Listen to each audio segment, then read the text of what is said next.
За өглөөний мэнд. За өнөөдрийн лекц 4.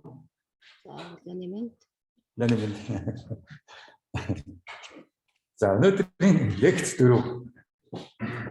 За нэлээд одоо том сэдвүүд рүү орно. Ер нь бол философийн одоо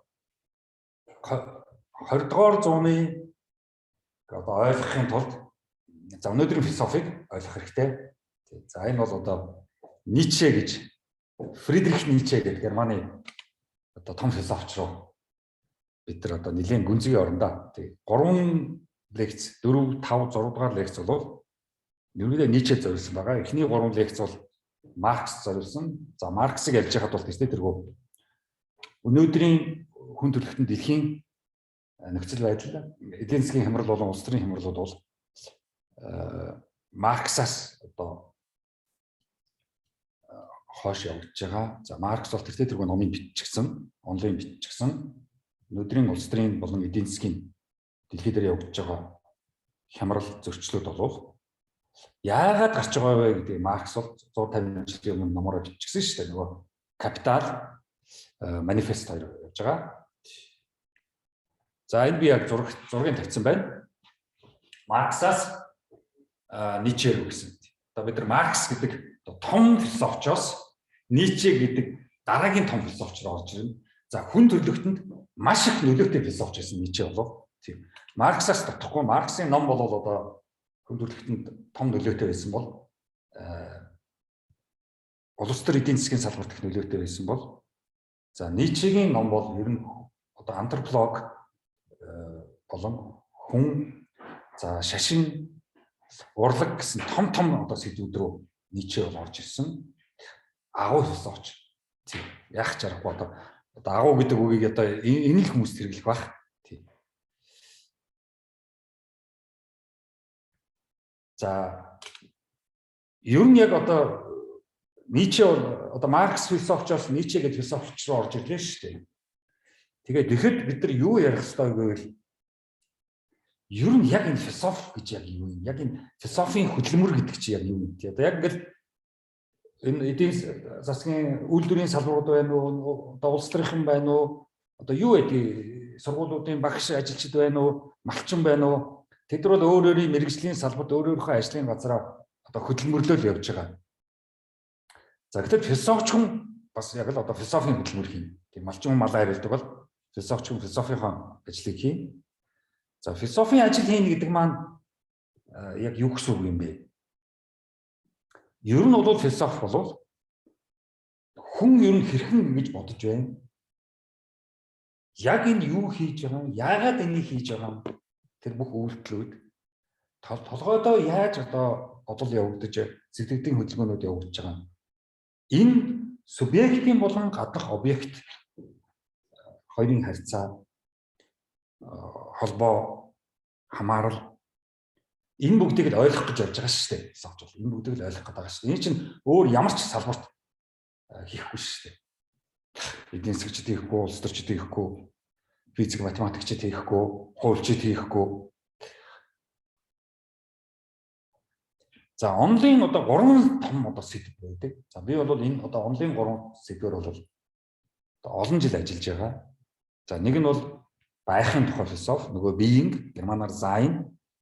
За хоёр дахь нь being тухай философи. Be гэдгээр нөгөө to have биш. I, me, I am. Хүн би гэдгээр одоо яг юу хэлээд байгаа. Энэ чинь identity гэх том сэдв ороод байна. За тэгээд хүний ухааны философи. Одоо энэ дотор юу болоод байгаа?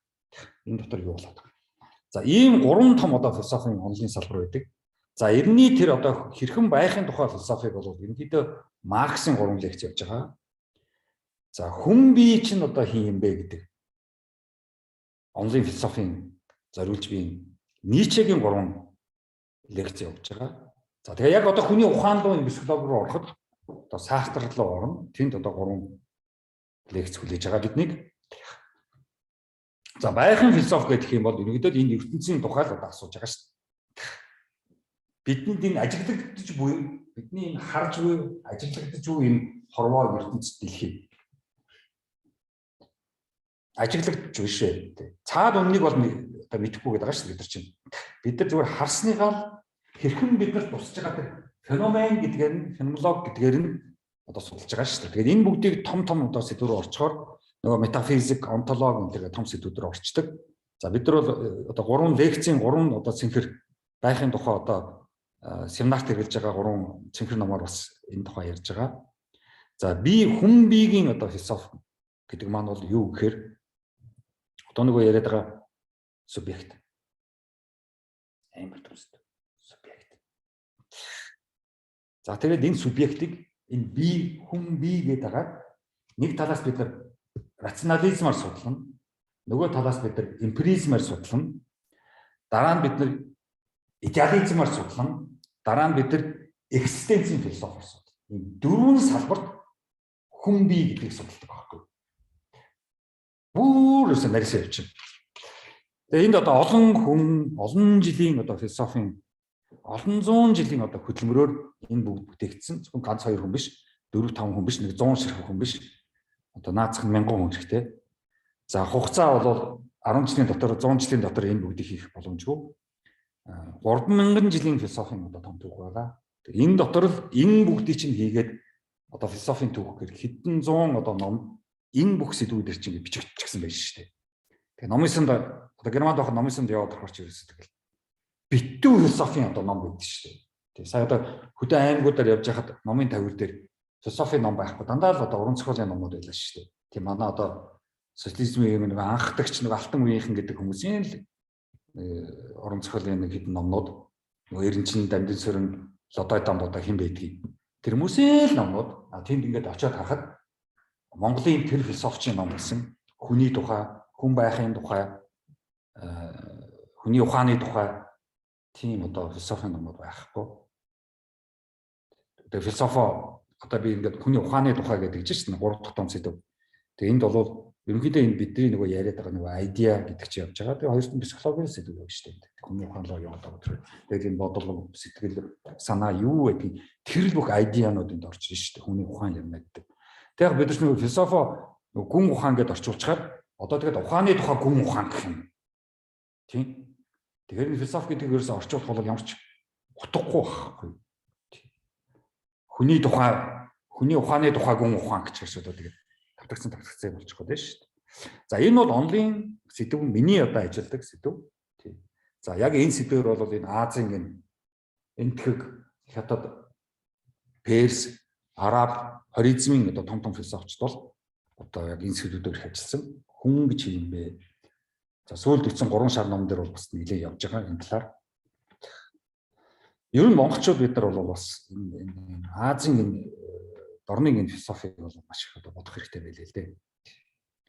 За философи өөрөө нэг практик одоо энэ нийгэм рүү ингээд яваад байгаа. Тэгэхээр нийгэмд зориулсан маш олон их сургуулийн философийн судалгааны одоо ажил хийдэг профессор лекцүүд уншиж байгаа. Америк явна уу, Герман явна уу, Франц явна уу, Япон явна уу, тэнд өмнө Солонгосч тийм яг тэр. Тэгэл одоо Хятад, Орос гэх мэтэр. За энд бол яг практик амьдрал тухайн тэр улс орон ард түмэн нийгэмдээ хэрэгтэй философийн сэдвүүд ярьдаг. Хамгийн анхны том сэдв бол ёс зүй, этикийн салбар. Этик ярихаар одоо тэгэл ан амьтныг хамгаалах, мах идэхгүй этикээс ахуулаад л анагаахын салбарт эрүүл мэндийн этик, өвчний этик, нас барах этик гэж одоо явчихна шүү дээ. Тийм эргэтэн судлах этик одоо юу гэдгийг анагаахын салбар руу юунес шинжлэх ухааны салбар руу яваад ирэхээр мэдлэгийн этик одоо атомын судалгаа явуулж байгаа атом бөмбөг гэдэг нэг алдчих болохгүй. Вирусын судалгаа хийж байгаа шинэ вирус хийгээд тэрийг тараагаад хүн алчиж болохгүй. Нөгөө биологийн зэвсэг сэтгүүлчийн хэвлэл мэдээллийн этик гэж одоо асар том сэдв байна. Одоо манад бол хэвлэл мэдээллийн этик байхгүй учраас ерөнхийдөө одоо энэ сэтгүүлчд бол одоо алж өгч шээ, балуулж шээ. Тэгээ жоохон тэгж жаад нэг их хурлын гишүүн болчихсон шүү дээ. Одоо энэ саарл ардын чи одоо хичнээн сэтгүүлчид их хурлын гишүүн болох суучихсан. Зарим нь одоо сайд болцсон явж идэг шүү дээ. Өвгөндийн сайд болцсон явж идэг шүү дээ. Одоо энэ яамны сайд дотор олон нөхдөд байгаа. Нөгөө боловсролын сайд нөгөө гэдэг нь бол одоо иймэрхүү улс төрийн хүмүүсийн этикийг хүртэл ярих болчиход байгаа шүү дээ. Улс төр хүртэл этиктэй явагдаж байна шүү дээ. Тэгэхээр чи ингээл гिच юм бол сайд болчихсон. Хичнээн ч мөнгө төгрөг зээлж гисэн. Тэгсэн мөртлөө одоо тэгээд энэ үр хүүхдийн 10 жилийн сургуулиудын хүүхдүүдийг ёс суртахуунтай боловсролтой хүүхэд болгож хүмүүжүүлэх тэр онол тэр байхгүй шүү дээ. Тэр хоосон толгойд хутлааныг мэрэгчлээ бол байгаль ахны диплом. За тэгээд хуулийн философи гэдэг маш том сэдэв байна. Хууль эрхийн философи. Юриспруденс гэж хэлдэг шүү дээ, юриспруденс гэж хэлдэг.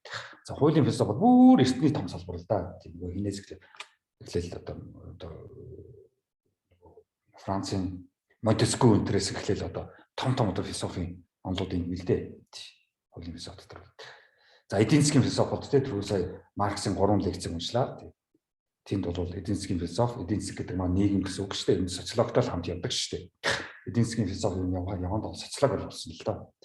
За улс төрийн философи ярих юм бол нөгөө Хоббс, Мобс, Руссо одоо хин байдгийн бүгдийн нэр шүү дээ. Ленин одоо хин байдгийн улс төрийн бүх онолчдыг ярина шүү дээ. Англи, Америк, Францын том улс төрийн онолчд байна. За шинжлэх ухааны салбаруудын философи гэж байдаг. Бүр том болоо явчихдаг. Яг одоо энэ физикийн онол, математикийн онол, биологийн онол энэ янз бүрийн шинжлэх ухааны салбарт хэрэглэгдээд байгаа абсолют болчихсон энэ онолуудыг бас ярьдаг. Ер нь бол шинжлэх ухаанд бол абсолют онолууд ерөөсөө хизээч байж болохгүй. Тийм. Мэдлэг ерөөсөө хизээч абсолют байж болохгүй. Заавал засагдаж, залбируулагдаж, шинжлэгдэж явж явах хэрэгтэй. Ингээл одоо байж одоо Ньютоны физик бол одоо хэд засварлагдсан. Одоо Эйнштейний физик хүртэл одоо засварлагдах гэдэг биш шүү дээ. Тэд чинь их буруу биш. Өндөр түвшний мэдлэгтэй болохоор цаашид одоо хөгжиж явна гэсэн үг шүү. Тэр энэ философи гэдэг бол ийм их хүн төрөлхтний одоо том одоо сэдв. Энэ орол ингээл томчуудын 1000 жилийн өмнө 2000 жилийн өмнө бол ном бичээд суулж ирсэн. За монголчууд бид нар Монгол улс ерөөсөө энэ философи бол одоо ирээгүй байхгүй. Тийм шинжлэх ухааны академич байхгүй. Монгол улсын их сургуульч байхгүй. Энэ улс төрийн намууд доторч байхгүй. Тийм Монгол улс бол философигүй. Социализмын үед орчуулсан жоохон марксизмын, ленинизмын номнуудыг философи гэж ойлгоод байдаг. За буддизмын шашны номнуудыг бас философи гэж ойлгоод хольж утгаад яваад байдаг. Мэдээж шашин дотор бол философи ойлголтууд бий. Яг бол шашин өөрөө философоос гаралтай. За ингээд Ницше рүү оръё. За Германы философч Ницше бол ерөнхийдөө яг 1844 онд төрөөд 1900 онд өнгөрсөн гэдэг. Тэгэхээр ер нь бол яг одоо 20 дугаар зуун эхлэхэд 20 дугаар зууны эхлэлийг тавьсан философч байна Ницше.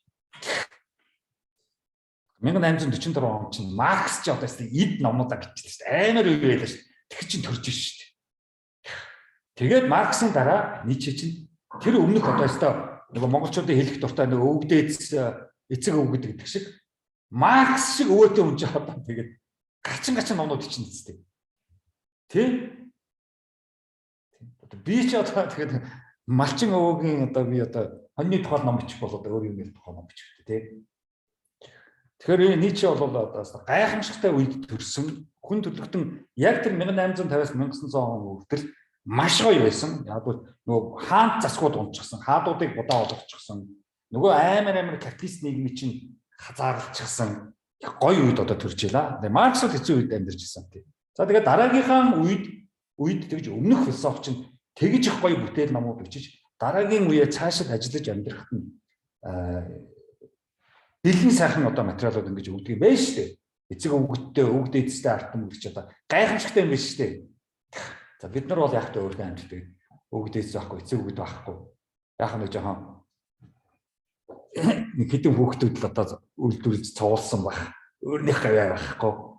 Тийм. Тэгээ махан хийгээ үстэй одоо тэгээд нэг ном сумаар юм уу хутгаар бахан алаа үз.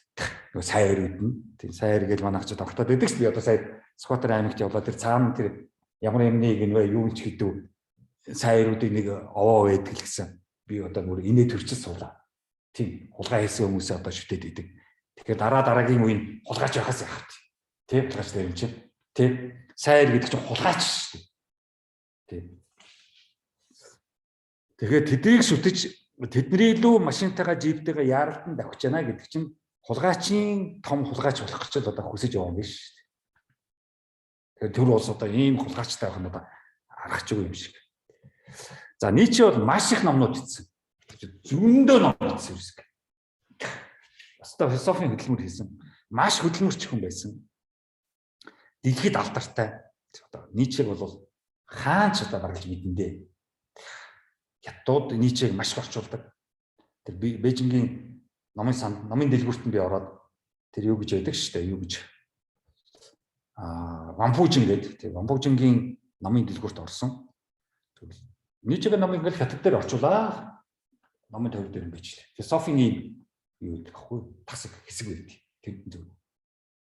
Ницше, Марксийн номуудыг бүгдийг орчуулаад тавьчихсан. Хятадч бас айхтралтай нар чинь. За ийм дэлхийд одоо алдартай хүн одоо ч гэсэн тэгэл ном нь орчуулагдаад яригдаад л. За маш их муулагдсан. За тэр нэг гол нь одоо энэ онлуудлаас нь нацист Германы Гитлер маш их суралцаж номоо бичиж устдаа хэрэглэсэн учраас Ницше нацистуудын философи гэж бас их тэгдэг.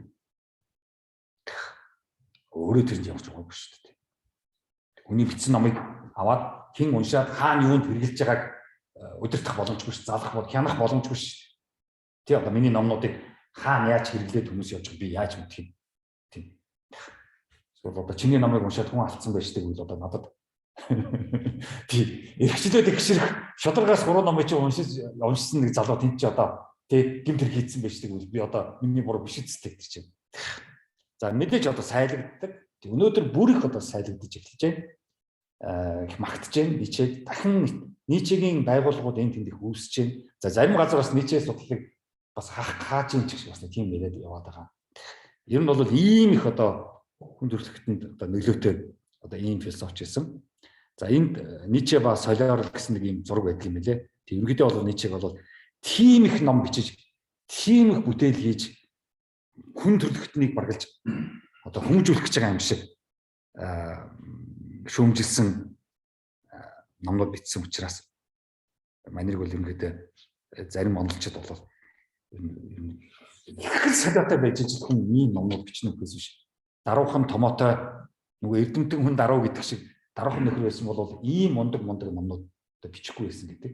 Ер нь бол даруухан байна гэдэг бол ер нь тэнэг асуудал. Би бол одоо тэр хүн эрдэмтэн хүн ямар хүн даруухан байх гэдэгт бол би үнээр дурггүй. Хүн даруухан байж хизээч болохгүй. Даруухан байна гэдэгс дарагднаа, даруулнаа гэсэн үг шүү дээ. Тий. Тэрийг чинь цөм жоох хэрэгтэй байхгүй. Юу гэж даруухан байх юм бэ? Чинь даруухан бол юу ч хийж бүтэхгүй шүү дээ. Тий. Одоо Эйнштейн хэлсэн шүү дээ. Хангалттай солиор гэж байгаа шүү дээ. Эйнштейн бүр сүүлд. Тий. Хангалттай солиор чи том бүтээлүүд гаргана. Том номнууд чинь солиорхгүй бол чи юу ч хийж үтэж чадахгүй. Тэгэл өстө нэг жагсаалын зэрэг шиг явж байгаа л дуусна. Хизээч одоо ерхэн жагсаалын зэрэг байж болохгүй шүү дээ. Жагсаалын зэрэгээс одоо гарах хэрэгтэй шүү дээ хизээ нэгэн зах. Яг залуудаа нэг зэрэг байж болох юм дээ. 40 оноос хойш Монголын энэ орчин үеийн түүхэнд бол хинч эрхчлөөний тухай, тэгшэрхийн тухай, шудраг усны тухай ном бичиж байна. Хорвоо шудраг бус хамгийн шудраг ус юм уу? Амьдарч цоглоо явж байгаа бухчих байгаа шүү. Хайр бол шудраг ус шүү. Хайрын шудраг нь ерөөсөө байхгүй. Заавал нэг тал нь ялдаг байхгүй. Тэр болж үл ялдаг талд нь л орох гэж хичээх хэрэгтэй. За тэгэл тэмцэлсэн шүү дээ. Тэгэл зондоо болно шүү дээ. Найрыг тастаа авдаг болж байгаа бол тэгэл тийм болно шүү дээ. Зовцолж байхгүй. Энд чарахгүй гэж зовх. Агшин хүн жаргал бүх агшин хүн зов. Ер нь болж үгүй сайн сайхан бодож явах хэрэгтэй. Тархин дахиад хэрэгтэй байхгүй. Тархин амардаг байхгүй. Муу мухайн бодлоод тархин амардаг. Хороод байгаа хүмүүс эрэгтэй ирэх хүмүүс хачаа хачин байж болно. Хамаг өөрөө дотроо сайн сайхан бодоод явчих хэрэгтэй. Та нар бол гар утсаараа өөрийнхөө хинбэ гэдгийг бүгдээрээ гар утсан дээр илэрхийлчихсэн. Юу хайж байгаа, ямар үг хайж байгаа, ямар зургнууд байн үзэж байгаа, ямар одоо цүнх, ямар гуталаа. За эрхчлөө гэдэг чинь байж тээ. Эхлээд байж тээ. Хүн урагшаага эрхчлөөтэй болохын тулд артлаасаа тэр бүх дарамт тийм үү арталтаа одоо зууралцсан тэр бүхнээс салах. За мухар сүсгээс одоо яаж чөлөөлөх вэ? Маш хэцүү. Монголч одоо битүү мухар сүсэг шүү дээ. Тэгэл одоо хажуудлын хан манны цаан чи бөөлөл агаас бөмбөрдөл. Зан заншлаас хурдан салбарсан явчихгүй шүү. Орчин үед зан заншлаа гэдэг. Яг зан заншил чинь нөгөө нэг орчин үеийн мэдлэг боловсролыг бодоход нөгөө нэг стрессгүй байхгүй. Мэдлэг боловсрол чинь стресстэй байхгүй. Одоо та нар энэ номыг уншлаа стресстэй шүү дээ. Барилгал хогон савд хийн шүү дээ. Юу гэдэг тэгээрээ. Зан заншил яриад, уламжлал яриад ингээд хэлээ. Ямар стрессгүй байхгүй. Тиймээс Монгол хүн чинь зан заншил руу явдаг байхгүй. Уул стресстэй байхгүй. Стресс бол тарих өгч байгаа. Уншууд бүрэх тарих өгч. Монголын нийгэм чинь Монгол орн чинь нөгөө ном уншдаг учраас тархины өрөөхөд өгчдөг. Хөрхөн ихэс төрсэн биенүүд л халтаад ирдэг. Тэ хөрхөн өндөр өгтөд бизнес ашгүй. Асуудал. Боловсралтай болох эрх бас үүрэг гэж шүү. Монгол хүн боловсралтай болох үүрэг шүү. Яг бол нийгэм хүмүүсийн дунд, гэр орны дунд, хамаатан садны дунд, найзуудын дунд нэг нөхөр боловсралгүй тэгэл дуусаа. Гайтай байдаг ш. Та тэгэл энд байж та найзуудын дэгшэрх, хосуудын дэгшэрх, хайр дурлалын дэгшэрх зөндөө юм байна. Үнэт зүйлийн дэгшэрх, насны дэгшэрх, шүүн залуу хүний хоорондын дэгшэрх, чадварын дэгшэрх. Бид нар ч нэг эрдэм гэдэг үг буруу хөрлөд идэг л та. Тийм эрдэмтэн энтер гэдэг л та. Өгвөл тэ эрдэм дотор ч одоо нэг justice чи явж байгаа байхгүй юу? Justice гэдэг чинь ирчүү шүү. 4-5 ирчүү явж байгаа шүү. Justice явж байгаа шүү. Wisdom явж байгаа. Цэцэн мөргөн. Юмыг тааруулах тохируулах явж байгаа. Хичээр хатуужлал явж байгаа. Бүгд том эрдэмүүд. Тэрэнд суралцахад маш хэцүү. Яг монголчууд энэ бүрдээс ягаад зуртагаад байдгүй. Яг л хэцүү учраас. Эднээс бүхэл энэ ёс суртахууны хүн ёсны оюуны төвшинтэг тэр бүх юм насан туршдаа тэрнтэй ойртохгүй байсаар байгаа. Тэгэл одоо нөгөө тэнгэр дэвшний эдгээр байгаа шүү дээ. За Ницше маш олон сэдвээр номнууд бичсэн. Тэг ер нь бол за энд англиар нь бичээд арт талд нь монголоор орчуулсан. За truth. За үнний тухай бол маш их ном бичсэн. За morality, ёс суртахуун. За хэлний тухай language.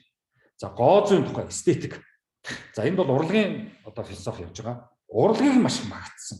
Ер нь бол Ницше тэр бурхан өгчлээ. Ер нь энэ хүн төлөвтөн хачин болчлоо. Ер нь энэ сонин үе цаг үе эхэлчлээ. Хэд их техник технологи гараад ирлээ. За энэгээр хүн бол ер нь балрын шүү. Тийм учраас энэ бүгдийг одоо аварч бид нар тусуулах одоо салбар урлагийн салбар шүү гэсэн. Сайхан одоо оюуны өндөр төвшөнд зурсан зураг харах. Одоо уул муул зурсан зураг шүү дээ. Ингээд хараад маш их одоо юм абстракт уран зураг харах. Маш их сайхан одоо сонгодог хөгжим сонсох. Одоо тэр Вагнер гэдэг Германы том одоо дуурийн зохиолч, дуур бичдэг, хөгжим бичдэг том одоо хүн байсан шүү дээ. Ричард Вагнер гэдэг. Тэрэндээ их найз байсан. Тэрний хөгжмүүдийг сонсдог. Одоо Тристан энэ төр гэж одоо хүмүүс бол мэднэ. Тэгэхээр энэ бол урлаг биднийг аварна гэж үл хэлж ирсэн бүр. Одоо Шопен аварч гэсэн бас хэлж ирсэн. Хөгжим биднийг аварна. Урлаг биднийг аварна гэж үү. Гэхдээ одоо урлаг дуу хөгжим гэхээр одоо зохиолын дуу биш л дээ.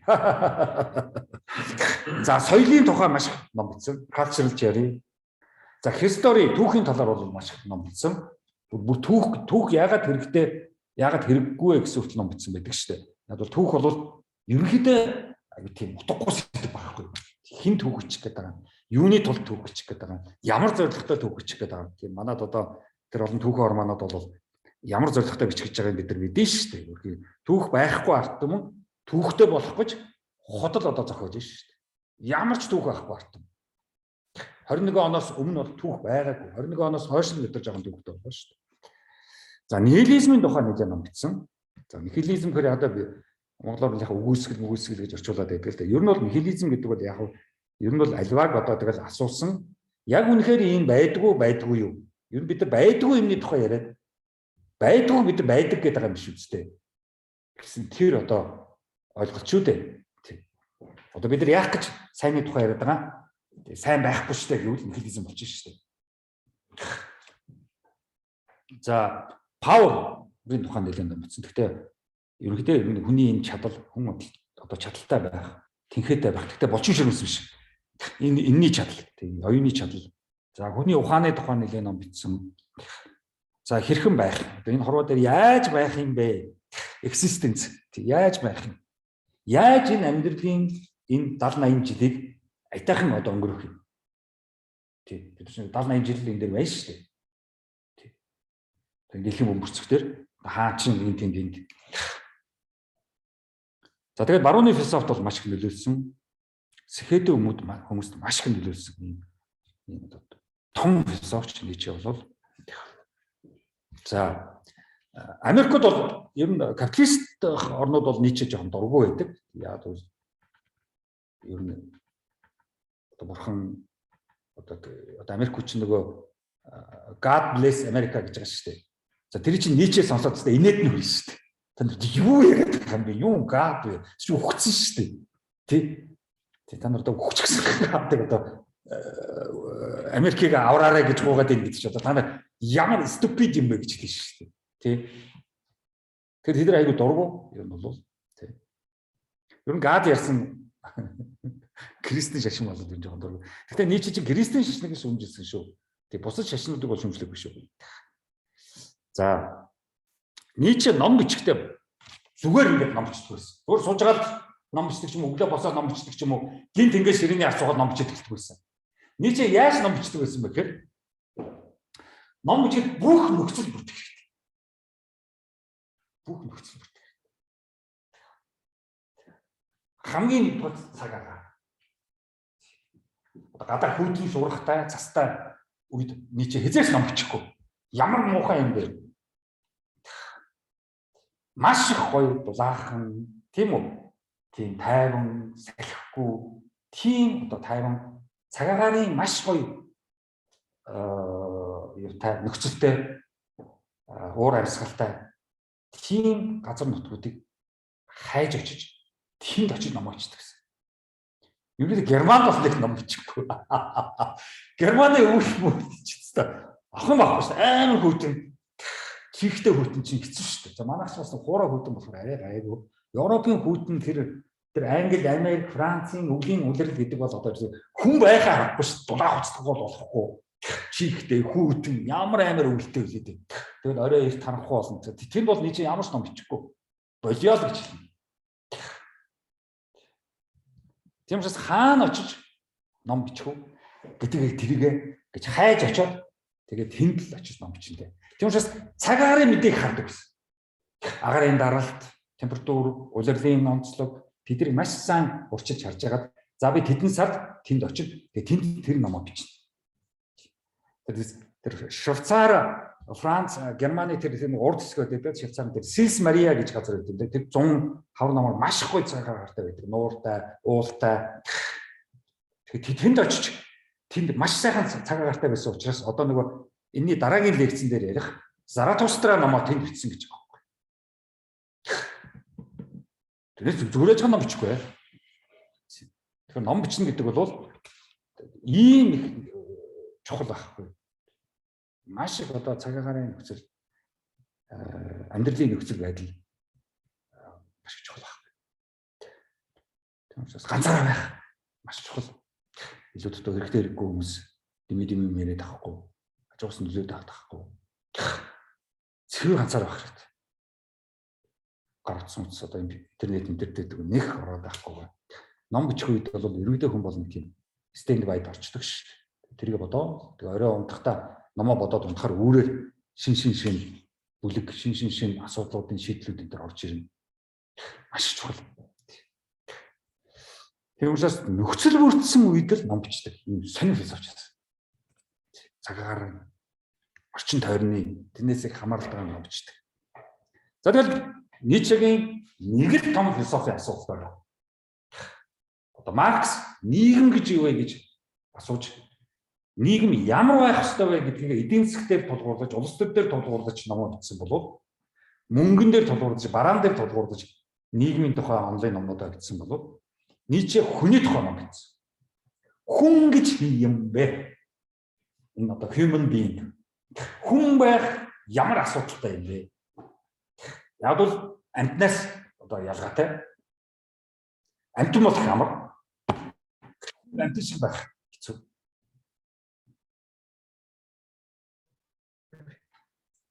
Урж тасдаж чадахгүй шүд муутай хүн чинь булчин шүнэс муутай гүүгээд чонд дорой баригдчихна. Ийм их сулхан энэ хүн одоо тэгээ яаж байх хэвтэй. Тэг. Шуушиг сайхан нисчиж чадахгүй. Юм харахгүй, хараа муутай. Ийм жоохноосоо эхлээд мэдээж зүүж эхэлнэ. Ийм жоохноосоо эхлүүлээд шүдэ авахулж эхэлнэ, ломбодуулж эхэлнэ. Тэг. Төрхийн ийм хүн гэдэг чинь ийм ямби биш шүү дээ. За тэгээд одоо тэгэхээр яах вэ? Энэ л одоо биднийг аварна гэж байгаа юм. Өөр юу ч байгаа юм. Энэ л биднийг аварна. За тэгээд энийг яаж хөгжүүлэх юм? Энд чи одоо төрөхөд шууд өгөхгүй шүү дээ. Энийг яаж боловсралтай болгох юм? Энийг яаж хөгжүүлэх юм? Хүн гэж тэгээд хийм бэ. Тэгэл энийг боловсруулах гэж энийг хөгжүүлэх гэж л одоо хэрхэн бодилж байгаа, тэнэгтэж байгаа, бүтэлтэй, бүтлгүй тэр бүх асуудлуудаар ном бичиж байгаа. Хүн чи гэж байгаа, хүн та гэж байгаа. Тэрнээс одоо уран зохиолын хүмүүс шиг их гой дүрүүдээр гоё романууд бичихгүй. Тэгээ романуудад бол гоё байгаа шүү дээ хүн чинь. Дандаа баатрууд байгаа шүү дээ. Зохиолын баатар ч гэсэн. Зохиол дотор шууд херо болоо явчих шүү дээ. Баатар болоо явчих шүү дээ. Тэг. Шүлэг яруу найраг дээр бол одоо хүнийг магтан дуулж байгаа шүү дээ. Тэг юу гэдгийг одоо гайхамшигт үзэсгэнд тэр мөн энэ гэдэг ямар одоо юмдэнгөө гэж гэдгийг тий.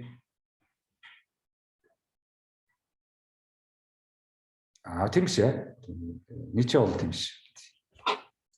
Тэгээд тэр манай одоо энэ тэнд номын сангуудад очиод явж хахад хүнийг асуусан, хүнийг зөрчилдүүлсэн, хүнийг шүүмжилсэн, хүнийг бодуулсан тийм номууд өс байхгүй. Зүгээр нэг хөөргсөн баахан шүлэг яруу найргууд. Зүгээр нэг л сүрхий ажил бүтэлтэй дөрүүдтэй романууд. Тэ? Тэгэл болоо. Дүүр номын төврээр дүүр хичнээн номнууд бичсэн энэ залгинууд чинь социализм үед уралдаал ном бичээдсэн юм шиг биш үү? Тэг.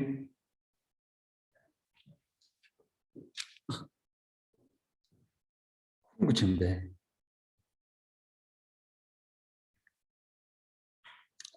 За нэгэнт хүн ийм хачин юм чинь маш их дутагдaltaй төрж шүү дээ. Төрөхтэй л бид нар чинь тэгэл хэцүү шүү дээ. Тэгээд 9 сар одоо орилж хашгирч хөвчээж нэг юм суудаг болно. За гिचгэж явтал удан. За тэгэхээр одоо унаг янзах энэ төр чинь төрлөө жоохон байж гад босож байгаа шүү дээ. Тэгээд ихэгээд дагаад гүгд эхэлж байгаа шүү дээ. Тийм. Хүн чинь дээш хараад хэдэн сарч уйлж хөвтөн арчаагүй. Үлгэдэхгүй болохгүй. Дараа унах чинь шууд үлгэтэй бэлэн брендийн хувцастайгаа төрж байгаа шүү дээ. Тийм янз бүр бол 0 брендийн хувцастай төрж байгаа шүү дээ. Хоц судалж явах шаардлагагүй. Тийм. Тийм. Унах чинь ингээл тураатайгаа төрж байгаа шүү дээ. Тийм. Бид нар чинь одоо готлогоо төрж шүү дээ. Тийм. Готломсгүй болохгүй.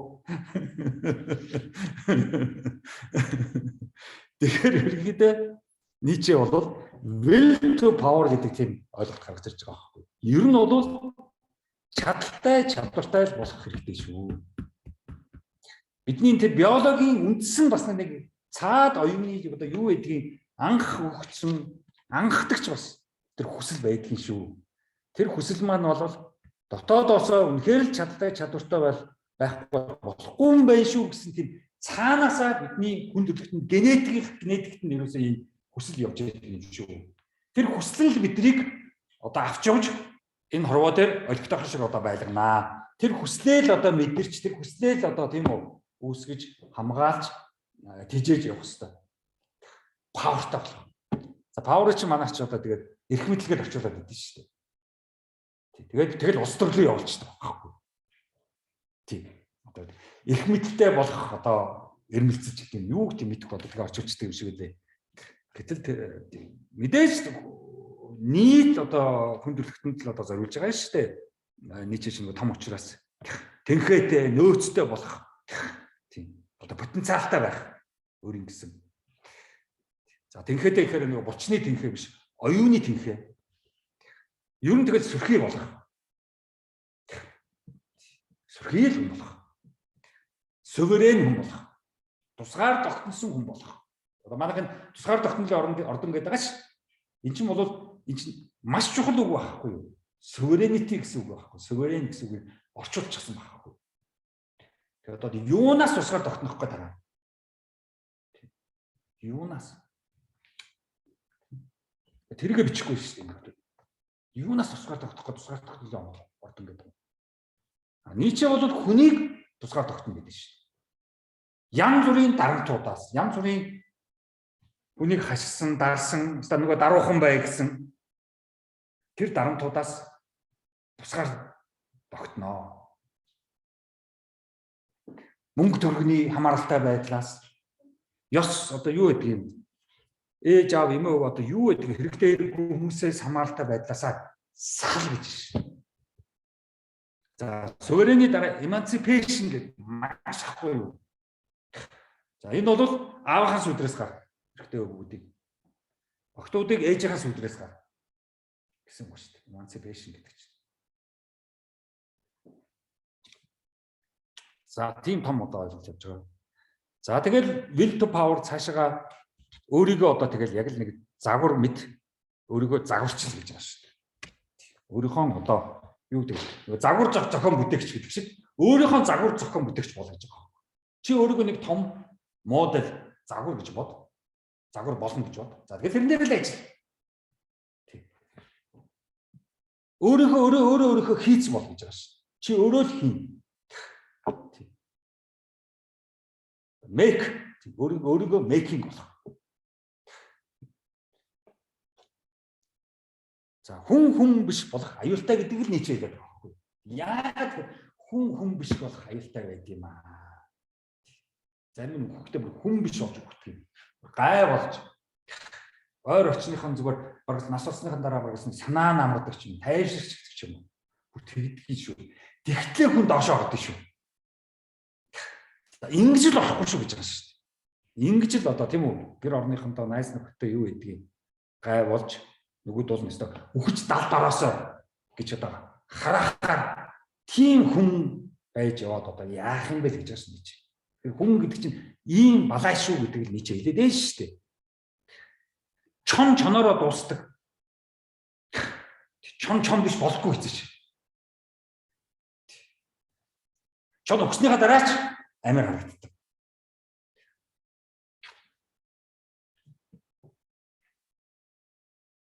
Хүн болов асуудалтай. Зарим хүн өөртөө гутрна. Зарим хүн ухмаар санагдана, өөрийгөө аалмаар санагдана. Зарим хүн өөрийгөө үгүйсгэн. Би тийм юм чадахгүй. Би угаасаа ийм штэ. Би чадахгүй. Надаас дээг өрн бэ. Яана. Надад тийм авиас байхгүй ч гэдэг юм. Надад тийм зориг байхгүй ч гэдэг юм уу? Гэсэн одоо хүн ингэж өөрийгөө үгүйсгэж болохгүй л гэж байгаа юм чи. Дугай өөрийн гэсэн чамд хүсэлтэй бай. Тэгээд тэрнийхээ төлөө яв. Тэгээд чад бос чад хий унш өөрийгөө хөгжүүл өөрийгөө загварчил өөрийгөө өөр дээрээ ажил өөр дээрээ үргэлж ажил гэж хэлж байгаа шүү. Чи өөр дээрээ ажиллахаа зогсоох юм бол чи тэгэл дуусна шүү. Тэгэхээр тогтмол өөр дээрээ ажил өөрийгөө хөгжүүл өглөө болгон босоод өөрийгөө хөгжүүлэх ямар нэг байдлаар нэг шинэ юм сурах ямар нэг байдлаар нэг онлайн номны философийн тухай ойлголттой танилцах ямар нэг байдлаар өглөө босоод зогсоо зайгүй өөр дээрээ л ажил гэж байгаа. Хүн болвол төрөөл нэг шинэ төсөл эхэлдэг. Тэр хүн өгтлээ хүн өөрөө гэсэн тэр төсөл дээрээ л ажил хийгээд байгаа шүү. Фундаментыг тавьсан дуусгаагүй барилгатай л адил гэдэг шүү дээ онолж. Тэгэхээр чи одоо тэр барилгаа өөрөө л одоо босох. Ихэнх төрж байгаа одоо хүүгүүд эдэм октод эдний ээж аав болвол ер нь барилгын одоо фундаментыг муу тавьсантай адилхан их муу фундамент тавьдаг юм аа. Чи тэрэн дээр барилга босгох нь юу юм бүтэхгүй. Зарим ээж аав далиж фундамент тавьсан мэт. Тэрэн дээр барилга барих юм бол жилийн дараа нь нуруу авчих. Тэр чи өөрөө тэр фундаментаа засаж янзалж өөрөө тэр барилгаа босож. Ээж аав эмээ өвөө юу гэдэг юм. Ялангуяа монголчууд бидэрт бол эцэг хүүхэд байхгүй, үг эцэг дээдс байхгүй юм артан болвол бүрчих өөртөө ажиллах хэрэгтэй. Франц, Герман, одоо Америк, Англи одоо юу гэдгийг хятад, Япон эдгээр бол яах вэ? Түүхтэй эцэг хүүхэдтэй артан болвол бас бэлэн сайхан боломжууд төрөхөд өсөхөд өгөгдөн. Дажгүй ээж аавууд, дажгүй 10 жилийн сургууль, дажгүй ихтэй сургуулиуд өгдөн тэнд бол бидэрт л байхгүй. Бидний ээж аваа сургууль мөжид үзээгүй, бидний сургууль мөжүүлж чадахгүй. Бидний 10 жилийн багш нар яг жинхэнэ багш бол биш. Багшиж чадахчгүй. За гэр орондоо асуудалтай хүн байж ямар нэгэн багш вэ? Хөөхдөө алтай хайж чадахгүй. Ер нь багш нь олон хүүхэдтэй байж болохгүй. Ер нь болж өгвөл багш нар одоо ганц юм хүмүүс байх. Гэр орондоо асуудалгүй тийм хүмүүс байх. За тэгэл одоо сэтгэл зүйн зөвлөгөө өгдөг хүмүүс өөрснөө сэтгэлийн хүчтэй, мэдрэлийн хүчтэй, сэтгэл мэдрэлийн хүчтэй. Тэгчгээр тэр аймаар сэтгэл мэдрэлийн хүчтэй залууч болж сэтгэл зүйн одоо зөвлөгөө өгж гэх шиг одоо энэ фэйсбүүкээр дүрм биш. Хэрэглээний сэтгэл зүйч гэж. Юу гэсэн яаж хэрэглэх гэж байгаа юм? Сэтгэл зүйг одоо хэрэглэх гэж байгаа юм уу? Яах ч мэдгүй. Юунд хэрэглэх гэж байгаа юм? Хүн алхад хэрэглэх гэж байгаа юм. Хүн цодоход хэрэглэх гэж байгаа юм. Тэр ийм ялангуяа монголчууд бид нар бол энэ одоо 100 жилийн өмнө ном бичиж сууж ирсэн 100 одоо 120 30 жилийн өмнө тийм ном бичиж сууж ирсэн Ницшегийн энэ номнуудыг одоо бид нар уншихад яг таарах байхгүй. Европт бол тэр үед бол жоохон хэцүү байсан. Тэр үед яг хэрэг болсон яг Марксийн дараа бидэрт бол одоо Ницшег жинхэнэ одоо уулын уншиж эхлэх хэрэгтэй байна. Хүн байх гэдэг, хүн байя гэвэл, хүн шиг байя гэвэл үргэлжийн л өөр дээр ажиллах. За юу л да Шопенгауэр бас Ницшегийн өмнө философч байсан том одоо философч. Ерөнхийдөө Шопенгауэраас маш их суралцаж Шопенгауэрын философиг үйлчлүүлсэн гэдэгтэй. Гэхдээ жоохон өөр ялгаатай. За Шопенгауэр бол бас will гэдэг ном бичсэн. Одоо юу гэдэг ертөнц бол миний will ба төсөөлөл гэсэн imagination гэсэн. Тэгэхээр хорвоо ертөнц бол бидний хүсэл, бидний төсөөлөл шүү гэсэн ном бичсэн. Ер нь амьдрах гэсэн хүсэл хүний дотор яваа гэдгийг бол Шопенгауэр гаргаж ирж байсан. Ницшегийн номнууд бол ерөнхийдөө амьдрахаас илүү оюуны чадaltaй болох, оюуны тэнхээтэй болох хүсэл явж байгаа шүү. Хоёр жоохон өөр хүслүүд. Тэгэхээр Шопенгауэраас жоохон ялгаатай. Шопенгауэр бол юу хэрхэн амьдрах вэ? Яаж амьдрах гэсэн, амьд явах гэсэн, амьд үлдэх гэсэн тэр анхдагч surviving тэр анхдагч хүний дотоод архиа гэж хэлдэг шүү дээ. Анхдагч тийм архиа. Бид нар бол яг арих гэдээ яваад байдаг л да. Тэр чинь бол архиа л да. Тэр бол тэр дээр үед бол ерөнхийдөө архи гэдэг бол нөгөө мөнхийн ус гэдгийг хэлж байсан юм билээ. Мөнхийн ус, булгийн ус. Тэрийг бол архи гэж хэлсэн билээ. За манай архи нь ч одоо мөнхийн ус биш. Үхлийн усууд юм да. Амьдралын ус биш. Алдаг уснууд. Тэгэхээр Ницше бол арай өөр шүү. Оюуны одоо чадaltaй болох. Шопенгауэраас жоохон өөр. Тэгээд философч ингээд номнууд бичээд үргэлжлүүлээд яваад байдаг байхгүй юу? Тийм. За Монгол хүн би яах вэ? Гадны юмнуудыг л яриад байгаа. Уул нь бол би одоо энэ цаашид энэ хамгийн ойрын энэ хятад энтхэг араб хоризмын одоо философиудаа юм төлхөө ярих гэж бодоод байна. Тэр бол бид хэрэгтэй. За тэгэл Ницшегийн одоо энэ чадaltaй тэнхээтэй болох гэсэн хөдөлгөөн бол эцсийн эцэст ямар зорилготой юм? Танин мэдгэл зорилготой гэж шүү дээ. Танин мэдээд авчих юм бол амьдралын зүг чиглэл гараад ирнэ шүү дээ. Танин мэдл байхгүй учраас юугаа яадаг. Тэгэл одоо нөгөө баримжаагаа ламаас асуудаг юм уу, үзэж алддаг юм уу, яана ингэчүүл бочих болов, яах бол гэсэн тэр л бүх юмнууд чинь тийм үү? Танин мэдхгүй байхгүй хүмүүс, мэдлэг байхгүй хүмүүс чинь дандаа нэг тийм баримж байгаа, дэгч болов, ингэч болов, хүнээс асуусан, зөвлөгөө нэгсэн баахан зөвлөгч нар л энэ тоглоом болж байгаа шүү дээ. Зөвлөгөө өгдөг газрууч юм бол одоо хүнийг одоо алж шээ. Нөгөө талаар хүн ингээд танин мэдээд мэдлэгтэй болоод ирэх хүн өөрчлөгддөг байхгүй. Тэгээд нөгөө монголчууд чи яагаад өөрчлөгддөг вэ гэхээр яг бол монголчууд хизээш мэдлэгтэй болж чаддаггүй байхгүй. Тэд өөрчлөгддөг байхгүй. Амар хэцүү. Ном уншаад номоор өөрчлөгдөхгүй. Тэгэл утгагүй нэг уран зохиолын ном уншаад утгагүй хэрэггүй яруу найраг шүлэг тээжлэж байгаа юм уу бичиж байгаа юм уу Яасан ч их шүлэгчдэг юм. Уул нь танин мэдхгүйгээр өөрийгөө хөгжүүлж өөрийгөө өөрчлөх хэрэгтэй байна. Мэдлэгээр. Манайх ч болгоо мөс рүү явлаа, анаах руу орлоо, шүтис рүү орлоо, аль дээд сургууль руу орлоо. Нэг диплом нь авч хармаалаа гараа явчих байхгүй. Энд нь юу ч ороогүй. Яг бах юм цээжлчихсэн. Эдгээрээ дуржихын хөнжиждэг.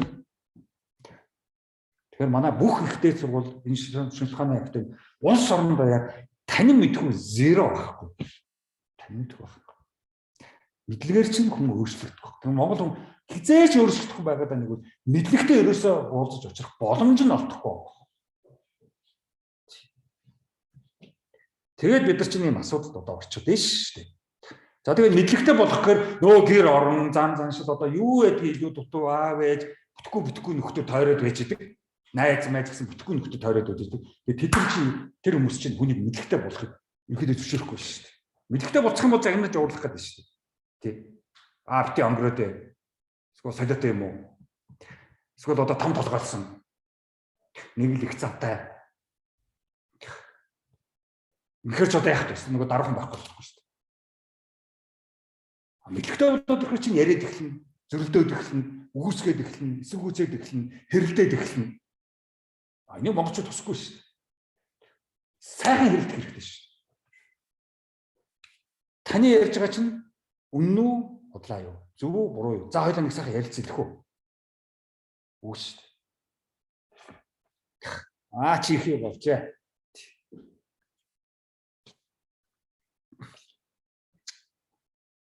Том толгойлжээ. Аргагүй. Одоо би хэрэггүй болсон баг та. Тий. Одоо миний үгс сонсох нь аргагүй. Чи том болсон байна, аргагүй. Тий. Миний одоо төрүүлсний аж одоо гавьяа одоо юу байдгийг чамааг үсгсэн хоолс одоо юу байдгийг тэр бүгд одоо чи тэр варцсан уу те? За. Тэгэл ш. Тэ.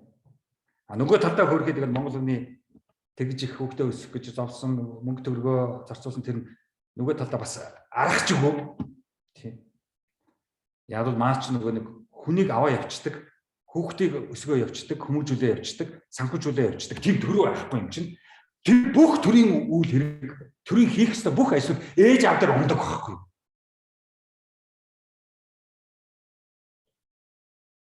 Герман байна уу, Япон байна уу, Америк байна уу, Хятад байна уу, Хаа байна, Орос байна уу? Юм сурыг төр нь бүх санхүүг нь гаргаж шүү дээ. Манайх чи яадаг вэ? Ээж авдар л байна шүү. Өргөдөл бичээд тэгэл төрөөсөө мөнгө аваад явна шүү. Яг одоохондоо бол тэгээд гадаад руу явж гадаадын ажилчин болохын тулд энд бол гадаадын байгууллагууд их ажиллаж байна. Стипенд өгнө гэсэн, тийшээ явуулна гэсэн янз бүрийн одоо англи, IELTS одоо юу гэдгийг нөгөө TOEFL, юу гэдгийг янз бүрийн шалгалтууд, янз бүрийн гадаад руу явуулах юмуд бол Япон байна уу, Америк байна уу, барууны орнууд бол тэргөө нөгөө хүний намаа залуучуудыг залуу үеийг нь булааж авах гэсэн энэ байгууллагууд шүү дээ. Тэгээд тэр хүмүүс буцаж эндээ хизээч ирэхгүй, ирээд ч ирэхгүй. Тэ? Яг тэдний хүлээж авах олигтой нийгэм, олигтой гэр орон байх биш. Ирээл баларч шүү дээ. Нөгөө талаар Монгол хүн нэг мэдлэгтэй болох тэр оюуны тэр бэлтгэл олон зуун жилийн оюуны биднэрт тийм түүх байхгүй учраас Монгол хүн иргэд гадаадд очиод тэр мундаг сургуулиуд сураач мэдлэгтэй болчихдог байна. Психологид дийлэхгүй. Нөгөө очиод нэг 2 сар болд юм уу, 1 жил болд юм уу, 2 жил болд юм уу. Эсвэл одоо тэгээд тэр авсан стипендээрээ жоохон аялал зугаалж байгаа л хажуугаар нь ер нь тэгээд сургуульдаа сурах гэчгүй тэгээд ажиллаж нэмж мөнгө олоод гэрлөөгөө мөнгө явуулах гал тэгэл хар ажил хийгээл. Тэгэл байж байгаа л ирж байгаа шүү дээ. Зарим нь бол хурж ирэнгуудаа Харвардд сурсан, Йейлд сурсан, хуулийн ямар том диплом авчихсан. Хурж ирэнгуудаа шууд хөдөө яваа цаатан болчихж байгаа юм чи. Нью-Йорк 8 жил болж ирээд энд хурж ирэнгуудаа бөө болчихж байгаа юм чи. Би бид шүү. Тэр хүслийн цаана очиж цаатан болох байсан бол Америкт яах гэж 7-8 жил амьдарч ажиллаж тэр их хуулийн мэргэжлийг сурж номнууд уншиж шалгалт өгсөн. Яах гэж?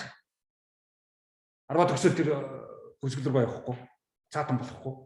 Тэгэхээр Монгол хүн бол тэр мэргэжил тэр оронд юм сурсан, мэдсэн тэр мэдлэгээс ямар ч имлүүн ороогүй ш. Зүгээр чэйслийг шалгаад өгдсөн шүү дээ нөхөр. А энэ лөө нороод оюуны өндөр түвшинд болсон бол хизээш тийм хачим хийхгүй шүү дээ. Тэр психолог дийлэг байгаа байхгүй тэр үгтэй. Зүгээр худлаа чэйсэл шалгаад өгсөөр байгаа л байсан байна. Тэр танин мэдхүүгээр тэр хүн өөрчлөгдөг байгаа байхгүй. Яг хэвээр байгаа байхгүй. Зүгээр л Америкт байж байгаа. 7-8 жил суулж аяа мундаг дүн авч мундаг дипломод авчихад тэгээд зүгээр хүчрэл өдөө очиж тэгээд цаатан малчин болчихсон. Тэгээд өглөөний сарын хүртэл малаас хамралтаа мал хариулаад тэнгэр хараад халуус байхгүй. Тийм. Атайхан зүрх нойлын юу байхгүй. Өөр тэнд дотор тэгээд ингээс ахаа. Тэгэхээр энэ Монгол хүний асуудал бол аюу хэцүү юм байлээ. Би бүр гайхаад байна. Яагаад тийм их ингэж гээд. Тэгээд би боцоо тэр хүн мэдлэгтэй болоогүй юм байна. Танин мэдхүүгээр өөрчлөгдөөгүй юм байна. Танин мэдхүүтэй золгоогүй юм байна. Нөгөө Монголд байдаг 10 жилд нөгөө багш нар нь суулгачсан тэр психолог нь тэнд очиод үргэлжлэж байгаа гэсэн баг. Тэр нь юу гэвэл чэйсэлж багштай хэлээд багштай таалагдаад багшийнхаа хэлгэснийг хэлээд багшныхаа шаардсан асуултыг нь өдөртөө дөрөв баргалж мэддэг болчихсон. Тэрийг нь хариулчихдаг тэгэл болоо. Тэгээд үгүй авчдаг. 10 жилийн сургууль тийм л байна шүү дээ.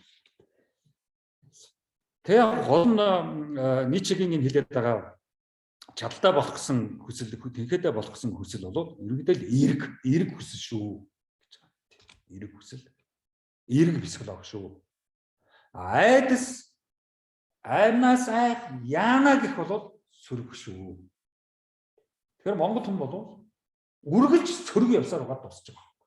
Дандаа л айцтай ихгүй болохгүй, ингэхгүй болохгүй, тэгхгүй бол тэгчих болов, ингэвэл ингэчих болов. Үргэлжийн яана, тэгчүүл яана, ингэчүүл яана гэж явдаг. За энийг ч Ницше битгий болиг байдаг шүү дээ.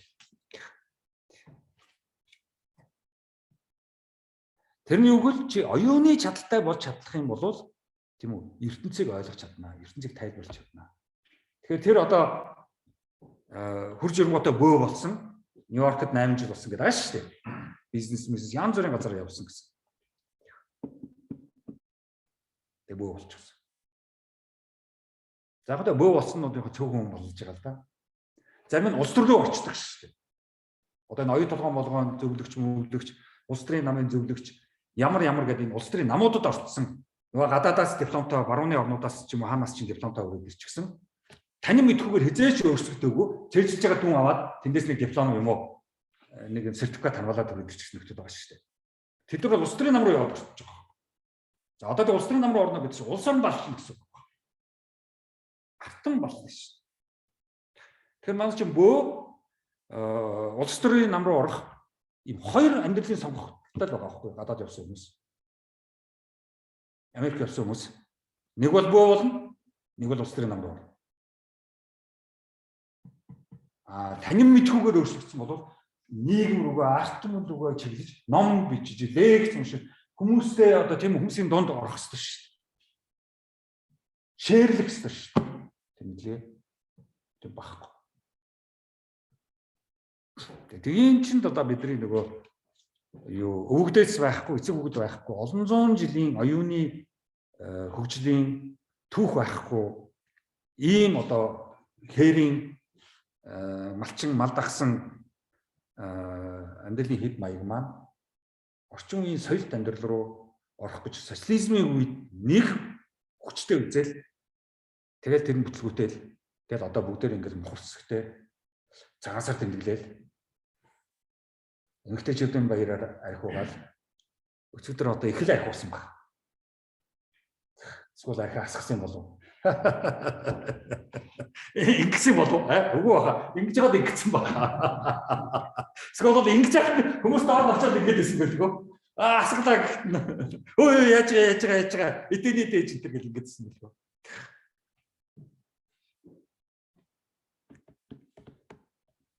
Тэгээд энэс яаж гарах, яаж архихгүйгээр амьдрах, яаж одоо арх яагаад угаад байгаа ингэж их арх үүж байгаагийн шалтгаан юу гэдгийг бид чинь тайлбарлахгүй шүү дээ. Амар том шалтгаан гэдэг шүү дээ. Хамгийн том шалтгаан нөгөө бурхан гоо. Арих бурхан болсон биш шүү дээ. Арих шүтэр болсон биш шүү дээ. Арих үнэт зүйл нь болсон биш шүү дээ. Заавал гарвал мөнгө л олдвол арих толгойд нь орж ирдэг. Хүүхдүүд нь биш. Улс орнод биш. Тэ? Арих. Тэ? Тэгэл архитект юм билээ хөдөөгөр явж байгаа. Зүгээр нэг ганцаар бие уухал дажгүй штэ гэсэн. Хөөсөрсөн бие уугаал тэгэл болох штэ. Заавал тэр арх шууд цагаан руу ордог. За тэгэл чадaltaй болох хүсэл дотор чинь тэгэл хүний ухаан ба бие гэсэн нөгөө mind and body гэдэг асуудал чинь дахиад ороод ирж байгаа хгүй юу чи. Тэгээ яах. Миний бие арх уух гэдэг юм. Шаардаад байна. Энэ ч одоо өдөртөх хэрэгтэй шүү дээ. Миний mind чинь. Энэ чинь чадахгүй шүү дээ. Энэ чинь дийлэхгүй шүү дээ тэргээ. Яг л энэ дотор юуж байхгүй юм чи. Дандаа цээжилж гисэн. Дандаа хүн дуурайцсан. Зөвхөн хүний хэлснийг давтчихсан. Тэ? Тэгэл энэ зөрчлийг чинь дахиад нийцээ гаргаж байгаа байхгүй. Хөвчлөлтэй. Тэгээ одоо чадaltaй болох хүсэл хүн ер нь тэгээ чадaltaй болоод ирэхээр жоохон өөрчлөлтөд бас нэг дажгүй болоод өөр дээрээ ажиллаад өөрийгөө бас ингээд хөгжүүлээд ингээд ирэхээр ерөнхийдөө яг тэ өөрөө ч гэсэн ер нь номнууд уншаад оюуны төвшин бас нэг жоохон ингээд сайжраад танин мэдхүүгээр өөрчлөгдөх гээд ингээд танин мэдхүүдээ анх ингээд танилцаад эхлэхээр яг зочирд нь очин болно л доо тэр бол яг зарим номнууд янз бүрийн юм болно. За хүмүүс бас зочирдно. Өөрөө ч зочирдно, хүмүүс ч зочирдно. Өөрөө ч ном уншаад зэвүүцэн. Яг бол би ийм юм мэдэхгүй явж. Энэ одоо ямар сони юм бэ ч гэдэг юм уу. Хүмүүс ч бас одоо яам зэвүүцэн. За хүн гэдэг хөгжиж явах явцаж хөгжих явж явахтаа явцтай юм дандаа муу мухатаа бас тааралддаг шүү. Тийм учраас чи одоо чадaltaй болохгүй хэцүү шүү. Муу мухаа бол тойрол байж байгаа шүү. Хорвоо ертөнц амьдрал зэвүүцэж дургуун урмээр шүү. Тэгэхээр чи павертай байгаарай.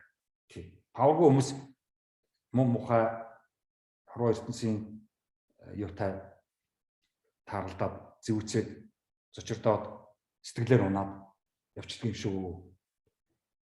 Тэрнээс л одоо болгоомжтой гэдгийг л will to power гэдгээрээ Ницше биднэрт байн сануулад байна шүү. Оюуны чадaltaй байгаарай. Сэтгэл зүйн чадaltaй байгаарай л гэдэг шүү. Сэтгэл зүгээ чадaltaй болгоорой. Тэрнээс одоо хороол тэр гэдгээс хачин юм байгаа шүү. Одоо амьдралдаа одоо ялангуяа залуу хүмүүс бол хачин юмтай одоо таарлнаа. Бэлтгэлтэй байгаарай л гэж хэлээд байгаа шүү.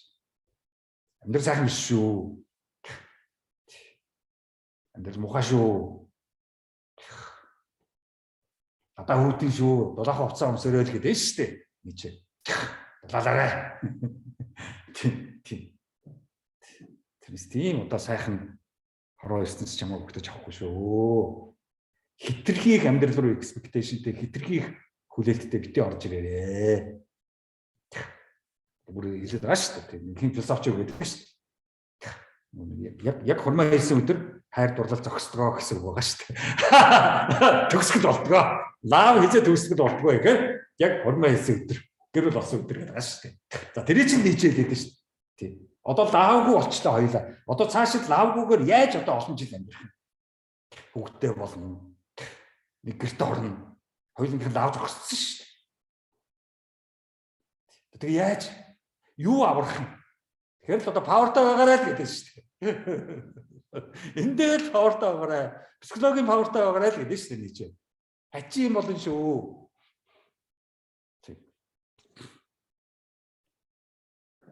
Садаа явчих шүү дээ. Салчих шүү дээ. Тэгээ яах вэ?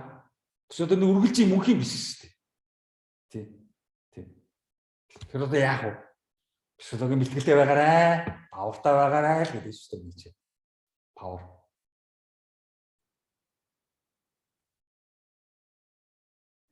Тийм учраас танин мэдхүүгээр л чи павертай болно шүү гэдэг шүү дээ. Мэдлэгтэй болох тусам, юмыг мэдэх болох тусам, юмыг мэддэг болох тусам чи павертай болно. А манай чинь яагаад бүгд ийм асуудалд орчод байгаа юм гэвэл нөгөө мэдлэгээр өөрчлөгдөг учраас бүгд хэрүүл, бодлоо, бухимдал зодон одоо юу байдгийг тийм юм удаад шүү дээ. Бүгд асуудалтай. Powerгүй. Одоо Facebook руу ороод ямар их powerгүй нэгддэг шүү дээ. Бичиж байгаа комментуудаар тэр хэрүүлээ ирнэ. Танин мэдгүй юу ч байхгүй. Геополитик, улс төр, мораль, ёс суртахуун, философи, шашин ямар ч сэдвээр психологи, сэтгэл зүйн ямар ч сэдвээр power байхгүй, чадвар байхгүй учраас бид нар бүгдэн дээр нь муудуу авч байгаа шүү дээ. Улсаараа муу сурлахтан шүү дээ. 3 сая байлаа. Дээрээсээ доош бүгдээр профессорч, хамбал амч, ээж аванч бүгдээрээ бид нар power. Тэгэхээр Ницшегийн одоо энэ номнуудаар одоо powerтай болох чинь бодож болохгүй. Тэгээ нөгөө талд нь Ницше бидрийг зоригжуулж байгаа байхгүй. Ер нь бол өөрийнхөө энэ хувь заяа, өөрийнхөө энэ хувь давлын, өөрийнхөө энэ төрсөн энэ өгөгдөлтөө тийм үү? Зөвшөөр хүлээж аав гэж байгаа. Тэгээ тэрийг өөрийнхөө энэ хувь заяаг хүссэн мэт бай. Тэрээс одоо би одоо намхан, би одоо юу гэдгийг гой модель шиг гой битэй биш. Би одоо миний царай янз бүрийн тийм биш. Миний би ч тийм нүдтэй ч гэдэг юм уу. Би тийм одоо ямартай ч гэдэг, хазартай ч гэдэг юм, уралтай ч гэдэг юм уу. Миний үс одоо ямар ч гэдэг юм тийм үү. Тэгж бити өөрийнхөө тэр хувь заяанда гутарч тэрэндээ дургуутсаж тэрийг янз бүрийн юмар аргалж нөхөх гэж оролдоо. Яг өөрийнхөө тэр төрсөн бие, тэр өөрийнхөө тэр төрсөн хувь заяа, ямар ээж автаа төрсөн, ямар гэр оронд төрсөн, ямар улс аймагт төрсөн тэр хувь заяагаа хүлээж аваад тэрийг хүссэн мэт бай гэж шүү. Чи өөрийгөө хүс гэж шүү. Өөрийнхөө хувь заяаг өөрийнхөө хүсэл болгох гэж шүү. Би одоо ямар ч гэдэг юм. Би тэр чадахгүй, ийм чадахгүй. Би тийм авьяас хүстэй. Манайх тийм байсан, ийм байсан гэд янз бүрийн өөрийнхөө тэр юугаа одоо өвчтөй ч гэдэг юм уу. Миний би муутай ч гэдэг юм уу. Би одоо толгой хэрэгдэг ч гэдэг юм уу. Би одоо хотоод муутай ч гэдэг юм. Ямар байдгийг ямар нэгэн өвчин зовлонтой болвол тэрийг тэр хувь заяагаа хүлээн зөвшөөр хүлээж авах гэдэг шүү. Тэрнтэйгээ бити зөрчилдөг гэдэг шүү. Ницше ч өөрөө маш их бие муутай байсан гэж байна. Их сургуулийн профессор байсан. Гэхдээ яг жоохон бие муутай байсан. Нөгөө талдаа манай их сургуулийн профессор байгаад байх бас жоохон ажил нь өтөртэй байсан. Эдгэн оюутантай тэгээд хэрүүлэгээ сууж авах чинь өтөртэй байгаа шүү. Тэгээд их сургуулиас маань чинь гараад ерөнхийдөө өвчний улмаас гарлаа гэдгээр гарсан. Тэр нь бол нэг юу тэтгэврт өндөртэй гарч байгаа байхгүй. Тэгээд сайхан их сургуулиас тэтгэврээ аваад тэгээд ном бичиж суулж байгаа. Дулаахан газар хайгаад.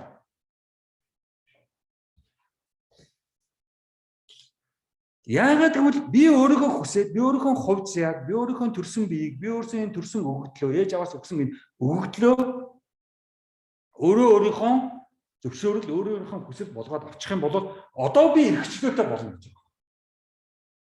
Тэгэхгүй чи өөрийнхөө биед надад тийм дутуу, би тэрийг чадахгүй, би ийм гээл өөртөө тийм байхгүй чадахгүй гэдэг гарч чи ямар ч эрхчлөөгүй байна гэдэг шүү.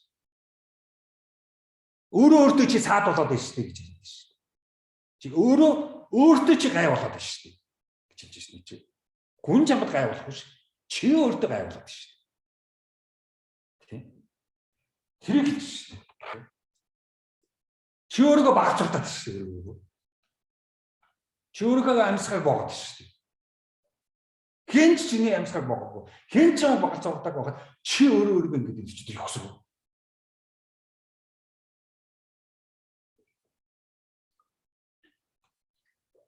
Гэхдээ энэ бол Ницшегийн хэлээд өөрийгөө гэдэг байгаа бол ерөнхийдөө нэг эгоизм бол биш шүү. Хэдэн эгоист бол биш шүү. Одоо манай чинь либерализм, либертаризм гэдэг янз бүрийн юмуд яваад байгаа шүү дээ. Хувь яваад гэсэн тэр бол биш шүү. Романуудын нөгөө дүр нөгөө романуудын бааtruуд ч биш. Нэг л их сүхийн ажил мэдээлэл, нэг л мундаг романы дүрүүд ч биш. Тэр өөрийгөө бүтээх, тэр өөр дээр ажиллах, өөрийгөө зөвшөөрч, өөртөө санал нэг, өөрийнхөө хүсэл болгож, тэргээрээ эрхчлөөтэй болж ингэж явах чинь power шүү гэж хэлээд байгаа. Залуу гэрүүлүүд одоо хэрэг одоо хүүхэдтэй баригдаж хэдэх хүүхдийн ирээдүй гэж солиорхоо одоо болох хэрэгтэй. Ирээдүй хинч мэдэхгүй. Ирээдүйд хэн яаж амьдрахыг ч мэдэхгүй. Ирээдүйд ямар мэрэгжил хэрэгтэй, ямар мэрэгжил хэрэггүй болохыг бид мэдэхгүй. 10 жилийн дараа ямар мэрэгжил орлоготой юм бүү мэд. Хэн мэдж байгаа юм ч мэдэхгүй. Тийм. Тэр хүүхдийн ирээдүй гэдэг чинь бүү мэд. Тэр хүний л асуудал. Ээж аваа асуудал биш шүү. Ирээдүй гэдэг чинь 5 жил яриад байгаа юм уу? 20 жил яриад байгаа юм уу?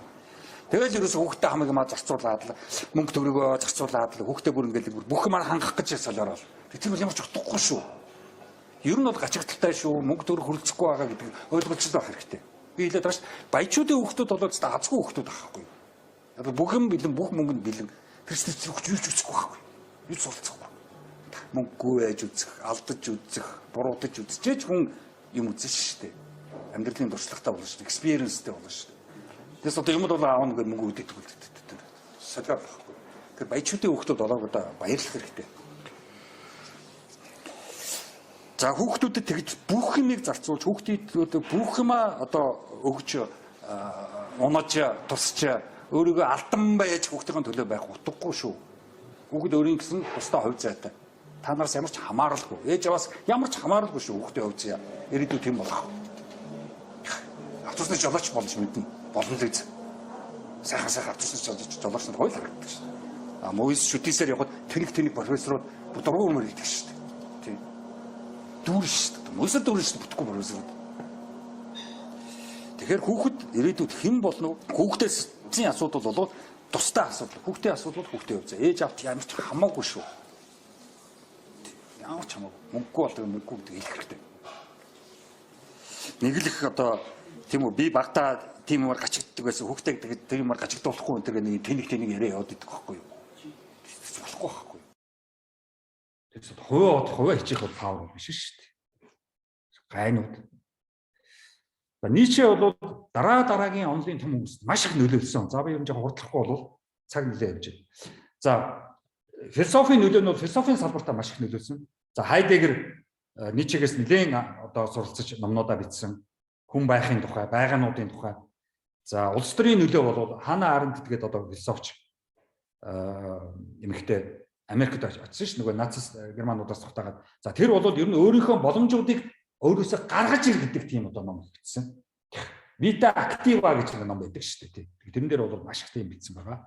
Өөрийнхөө боломжоо гаргах юм амирх боломж байна шүү дээ. Боломжоо битгий гаргахгүй байл та. За психолог сэтгэл зүйн салбарт бол маш их нөлөөлсөн. Одоо Адлер гэж философч бол энэ индивидуал психолог гэдэг салбар өөрийн гэсэн онол гаргаж ирсэн. Энд дээр бол Ницчегийн тэр өөр дээрээ ажиллах тэр онолыг бол психологийн салбарт маш их хэрэгсэн. Сэтгэл зүйн салбар. Сэтгэл зүйн эмчилгээ хийдэг байсан энэ Адлер чинь эмч байсан шүү дээ.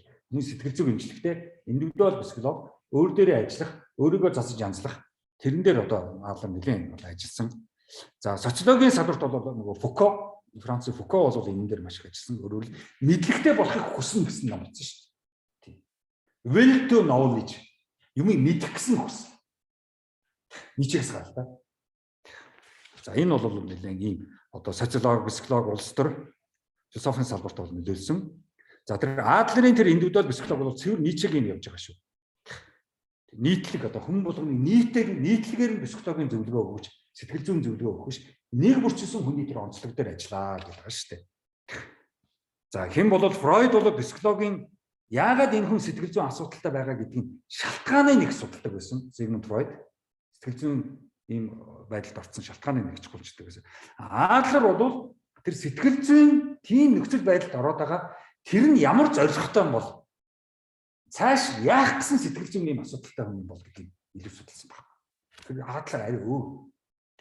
Тэгээд манайх чинь номын нэг Адлерыг судалдаг Японы Иширо Кишими гэж философч юм байдаг юм лээ. Киотод байдаг.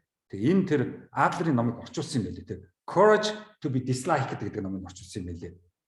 За энэ Кишими гэж хүн бол Японы Адлерийн Society-гийн президент юм билээ. Тийм. Адлер бол маш сайн мэддэг юм билээ. Номнуудыг хэлсэн. Тэгээд энэ найзтайгаа нийлж хагаад Courage to be disliked гэдэг ном бичсэн юм байлээ. Энэ одоо маш их алдартай бестселлер. Манай төрөл орчуулагтаа л явж байгаа юм байлээ. Тэрний үг гэдэг Яах зоригтой вэ гэсэн билээ дээ. Ад үзэгдэх зоригтой гэж. Дислайк гэдэг чинь ад үзэх биш шүү дээ. Тэг ер нь хүн болгонд таалагдах албагүй л гэсэн байхгүй. Тийм юм байна. Чи за ерөөдөө 100 хүн байхад 100 дахуд нь таалагдана гэдэг бол амар тэнэглэл байхгүй. 100 чи янз бүрийн хүмүүс байгаа шүү дээ. Тэр янз бүрийн хүмүүс би бүгдээрэнд нь таалагдана гэдэг чинь тэнэг байхгүй. Тодорхой хүмүүст би таалагдсан шүү. Яг бол миний бодол, миний юу ярьж байгаа яриа, миний одоо мэдлэг тэр бүгд чинь тийм үү? Тодорхой хүмүүст таалагдана болоо гэсэн мэдлэггүй ч юм уу, одоо миний яриа таалагдахгүй хүмүүс зөндөө байгаа шүү. Тий? Тэр чи тэднэрт бас таалагдах гэж битэг үгээд л гэж байгаа байхгүй. Тэд нар таалагдахгүй болохоор чи битгий сэтгэл зүйн бол гэж байгаа байхгүй.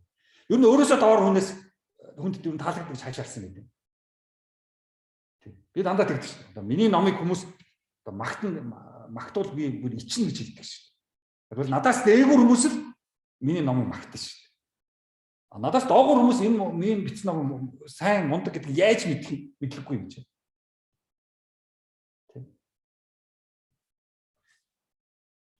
Тэгэхээр би мэдлэхгүй хүмүүс, ном уншдаггүй хүмүүс таалагдахгүй байх нь аргагүй ш. Тэд нар профессор ч гэж болно ш. Одоо Мойсийн ч юм уу, Штейсийн ч юм уу, философийн профессор надад яг дургүй юм гэж яах яадлах философи. Тэр нөхдөд философийн ном уншаагүй л байгаа. Философич мэдэхгүй л байгаа. Бас л чэйслэл дүн авцсан нөхдөд байгаа. Энд нь ерөөсөө философи орж ирээгүй. Философч ч өөрөө бүр философи байх хэрэгтэй. Өөрөө бүр бүтэн биеийн философи байх хэрэгтэй. Монгол тэгдэг юм байл. Диплом гэдэг цөөхөн дотор нь хармон дотор нь чийдэг. Би философч шүү гэдэг харуулцдаг. Тэгэж болоо. Энэ дотор биш аахгүй. За ийм одоо юунууд байгаа шүү. Сэдвүүд. За ингээд Ницше бол ер нь тэр детерминизм буюу цаанаасаа би өөрийнхөө хувь заяа тавилан choice destiny гэж байгаа байхгүй. Destiny. Choice fate of fate гэж байгаа. Тэр нь бол би энэ хувь заяага өөрөө сонгосон шүү. Энэ миний сонголт гэдгээр яв гэж байгаа. Миний хувь заяа бол миний сонголт. Тэр хувь заяандаа одоо гомдож, уурлаж, сэтгэлээр унж бити яваа. Чиний хувь заяа бол чиний сонголт шүү. Хувь заяаныхаа эзэн бол. Тэр явж байгаа. За буддизмд бол карма гэдэг ойлголт явж байгаа шүү дээ. Карма бол одоо тийм учраас одоо чи тэгж яваамаа. Цаанаасаа гэсэн ойлголт явж байгаа. За энэ бол Ницшегийнхаас жоохон өөр л дөө. Тэгэл гол нь энэ оюуны энэ шоронгоос л гаргаж байгаа шүү дээ. Чиний ухаан яг нэг хоригдсон шиг нэг шоронд байгаа юм шиг хөгжихгүй байна. Энээсээ гарч өөрийнхөө ухааныг хөгжүүлээч. Тэр шоронгоос гар. Богдмол хоцрогдсон, хоригдсон, уламжилж яс, заншил, өнгөрсөн одоо юу гэдгийг тэр бүгдээс чөлөөлөгдөж гэж байна шүү. За Ницше яг тэ өнөөдөр бол ерөнхийдөө Ницшег бол янз бүрээр одоо энэ тэнд хэрэгжилж байгаа. Тийм бол би хин бэ? Би юу хийн вэ? Би өдрийг хэрхэн өнгөрөөнө вэ? Шалтгаан зорилго юу вүлээ гэсэн юм янз бүрийн асуултууд бол өнөөдөр одоо тавигддаг. За хийдэг ажил маань ямар вүлээ өнөөдөр? Миний хийдэг ажил маань гэж өнөөдөр Ницшегийн асуултуудыг хүн тавих хэрэгтэй байхгүй. Павертай болохын тулд. Миний намайг юу павергүй болгоод байна? Миний хийж байгаа ажил ямар ч утгагүй. Тэгвэл павергүй. Ажил хийгээд ямар ч үнэлэх үнэлэмж байдаггүй. Хинч үнэлдэггүй. Ямар ч утгагүй. Павергүй. Хийж байгаа өөрийнхөө одоо энэ хийж байгаа ажлаасаа илүү их хиймээр байдаг. Тэгэхээр боломж нь байдаггүй. Ямар нэгэн байдлаар боломж олгодог. Тэгэхээр сэтгэлээр жоохон дундуур гонсоож явдаг. Павергүй. Ажлаа маш хурдан хийж өгдөг. Дахиад юм хийхээр тэр гой челленж байдгүй. Тэгэхээр за. Тэгэхээр өдөр өдөөс өмнө босчихдаг. Өдөөс хойш өшөө нэмэд юм хийх гэх байхгүй. Өдөөс өдөр тэг юу хийх вэ? Тэгэл чадлах байх гэсэн юм шиг л. Илүүгээр одоогийнхоосоо би дээгүүр ажилламаар байна шүү дээ. Амар их юм хийнэ шүү дээ. Тэгэхээр боломжтой байна. Тэгэхээр павер болж байгаа. Павер унтраа. За энэ Дэвид Гребер гэж нөхөр байсан Английн нэг 2 жилийн өмнө өнгөрчих шиг болоо. Уулын залуухан юм байсан шүү дээ. Яаг нас орчих. Энэ Греберийн номнуудыг би уншдаг гэсэн баг. Тэгээ маньны нэг энэ Дэвид Греберийн нэг ном одоо яг онол байдаг хөө. Тэр нь bullshit job гэсэн. Bullshit jobs. Тэ нөгөө bullshit чи манайхан ч юу гэдэг вэ? Новшоо гэдэг лөө. Тэ нөгөө орчуулган дээр кино фильмүүдэд тэгдэг штэ. Bullshit гэхээр новшин мөн энэ гэдэг штэ. Тэгэхээр одоо новшийн ажлууд гэж байна штэ. За новшийн ажлууд бол одоо ихсчихжээ гэдэг Дэвид Гребер хэлсэн байна. Нийгэм олон нийтэд ямар ч хэрэггүй тийм ажил хөдөлмөрүүд худлан мэргэжлүүд аягүй хүрсэж гисэн. Нийгэмд олон нийтэд улс оронд тийм үү хэрэгтэй, хөгжилт хэрэгтэй тус болох тийм мэргэжлүүд цөөрчээд байна. Новшийн ажлууд ихсчихжээ. Новшийн мэргэжлүүд. Одоо манай дээд сургуулиуд дандаа новшийн мэргэжил одоо зааж их дээд сургуулиуд бэлддэг юм байна шүү дээ. Нийгэмд олон нийтийн хөгжилд тустай ажиллагчид яг л баг цалинтай. Тийшгэн явах дург. За новшийн одоо ажлуудаа манайд одоо нэрлсэн байна. Янз бүрийн нэг орон зуучлагчид байгаа шүү дээ. Тийм үү? Тэгээд энийг бол манайд новшийн ажил гэж аах юм. Офис цуугаал хүний байшин нөгөө байж. Ягаад тэгээд дундаас нь малдаг. Суучдаг. Компани зөвлөгч. Bullshit job. Хөрөнгө оруулагч банкны менежер, хөрөнгө оруулагч банк, investment bank гэдэг л одоо манай нэг юу JP Morgan-д байж байгаад ирсэн гэх нэг хэд нөхдөд байгаа шүү дээ. Оюу толгой янз бүрийн улс төрийн намуудаа тийм үү? JP Morgan юу ч гэлээ Америкийн тийм investment банкд ажиллаж байгаа ирсэн мэж. Эдгээр бол капитализмын алиалагчид гэж нэрлэж байгаа. Капитализм бүтээсэн алиалагчид энд investment bank, банкерын юу банкир одоо юу гэдэг юм. Ингээ явж идэг. Bullshit job гэж байгаа. За эрүүл мэнд боловсрол соёлын салбарт ажилладаг менежерүүд, зөвлөгчид bullshit job гэж байна.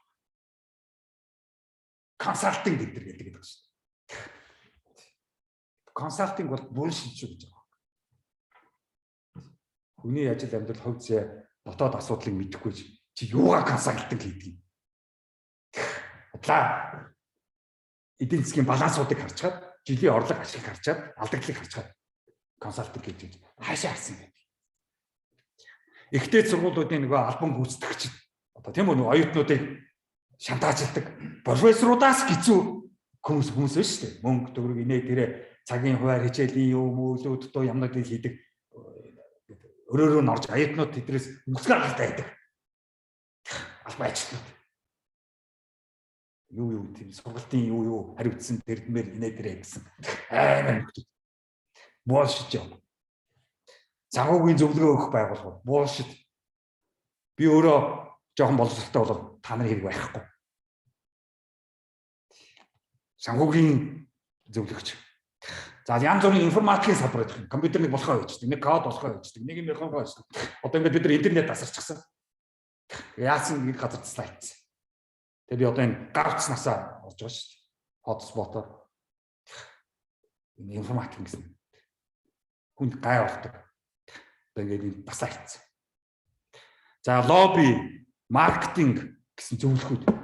Маркетингийн менежер, лоббигийн мэрэгчлэн, рекламны менежер одоо юу гэдэг бүтэхгүй bullshit job. Нийгэмд ямар ч хэрэггүй.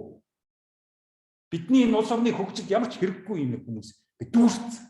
Тэгээд бас салин өндөр. Тус болохоос гай болдог офисын хүмүүс. Офис суучдаг.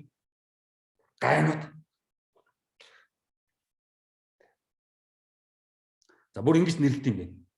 Flunkies гэж нэрлэдэг юм байна. Bullshit job гэсэн. Манай бүр англи нэрлэгийг өгчихсэн. Тэр нь болохоор boss, дарга, удирдах ажилтнанд сүрхий харагдах гэсэн хүмүүс. Дарга нарт удирдах ажилтнууд сүрхий харагдах гэсэн хүмүүс. Хизээч өвчтгөө. Хизээч яадгүй. Ямар нэгэн одоо шүүмж байхгүй. Flunkies гэж байгаа. Дараа нь гүнс гэдэг нөхдөд гарч ирсэн бас байна гэж байгаа. Тэд нь болохоор компани өмгөөлөгч гэж сууж идэг. Энд тентхийн өмгөөлөгч нар. Одоо шүүхийн хуулийн зөвлөх. PR-ууд, хар PR, цагаан PR, ногоон PR одоо юу вэ? PR-ын нөхдөд. Рекламны нөхдөд, рекламыг хийдэг нөхдөд. Бүгд bullshit jobs гэж байгаа. Нийгэмд улс оронд ямар ч хэрэггүй намтарч байна. Гайнууд. За дараагийн цаг үеийн тухайн үед л асуудал шийдлэх болохоос ш яг цаад шалтгааныг олж чаддаггүй програм хангамж, код гэх мэтлэг засварладаг, залруулдаг хүмүүс. Яг одоо тэр програм хангамж, компьютер, янз бүрийн интернет, информатик юмнуудыг цаад юмыг засаж чадахгүй. Наандаа зөвхөн жоохон янзчаад болчдөг. 7 хоногийн дараа дахиад дууддаг тэр хүмүүс. Игчлээ. Одоо бид нар интернет болохоо байгаад 7 хоногийн дараа, 1 хоногийн дараа одоо дараагийн 7 хоногт ирээчээ гэж гуйгаал. Ажил явуулмаар байдаг. Гайнууд. За box stickers гэсэн нөхцөл байна. Ингэдэг нөхцөл. Ажил хийгдсэн тийм болон хийгдсэн ажлуудыг компьютерт оруулаад тэмдэглэл хөтлөгч. Тийм эсвэл үгүй гэдэг. Ажлыг сууж идэх юм байна. Bullshit job. Утлаас цалин дэжгүй. За task masters гэж байгаа. Ямар ч хэрэггүй үүрэг даалгавар олж хайж тэгээд тэрийг хуваарлж хүмүүсийг хэрэггүй ажил хийлгүүлж чинь. Дараа нөгөөдөл хийжгээд одоо яах вэ гэд хариугаа өгөхөөр тоодгоо авдгоо.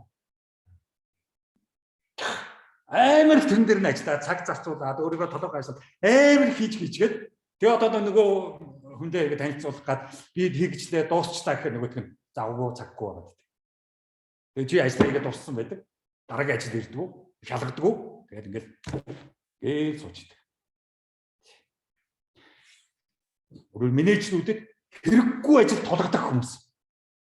Bullshit job. Компани улсын хаан байна албан газар. Хүмүүс хэрэггүй ажил хуваарлдаг хүмүүс. Ямар ч хэрэггүй. За энэний дотор bore out гэсэн тийм одоо ойлголт одоо энэний хажуугаар bullshit job-ын хажуугаар bore out-ууд бас гарч ирж байгаа. Сүүлийн тэр нь нэг их хийх юм байхгүй өдөр өнгөрөх оффистаа. Би их ажгүй сайхан ажилд орсон. Хийгээд ах юм байхгүй гэж байгаа шүү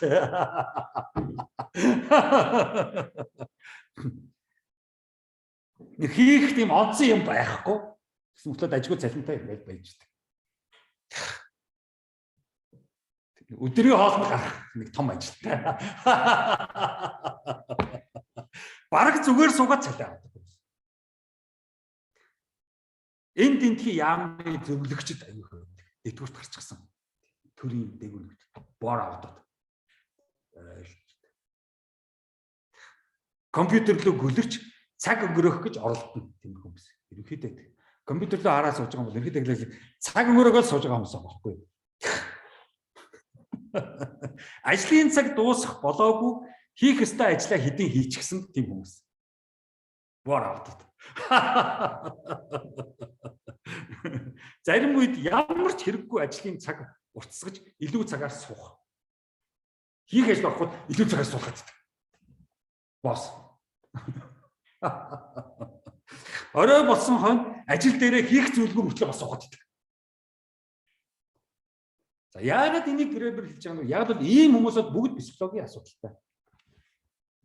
Нийгэмд гайтай хүмүүс. Гэсэн үг зэлэнтэй. Ажилтай гэдэг.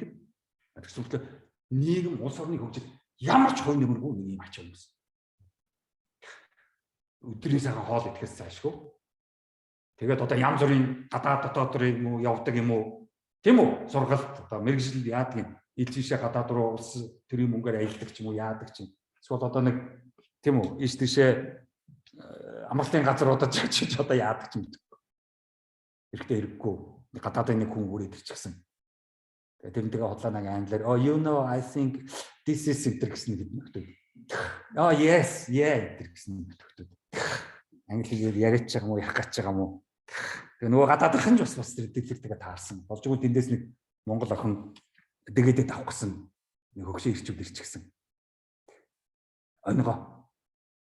Одоо анаахын зарим багш нар чи Японы профессоруудтай гэдэг шефийн холбоотой профессорууд ирдэг лекц хичээл уншдаг. Тэгээ тэндээс Монгол охтууд руу бас нөгөө Япон өвгөн профессорууд, Өвгөн Солонгосын өвгөн профессорууд залуу охинтой дээгдэх гэсэн тийм зөндөө идэх гэж байна шүү дээ. Зохион байгуулалт хийдэг. Амралтын газар очиж яаж хаан сургалттай.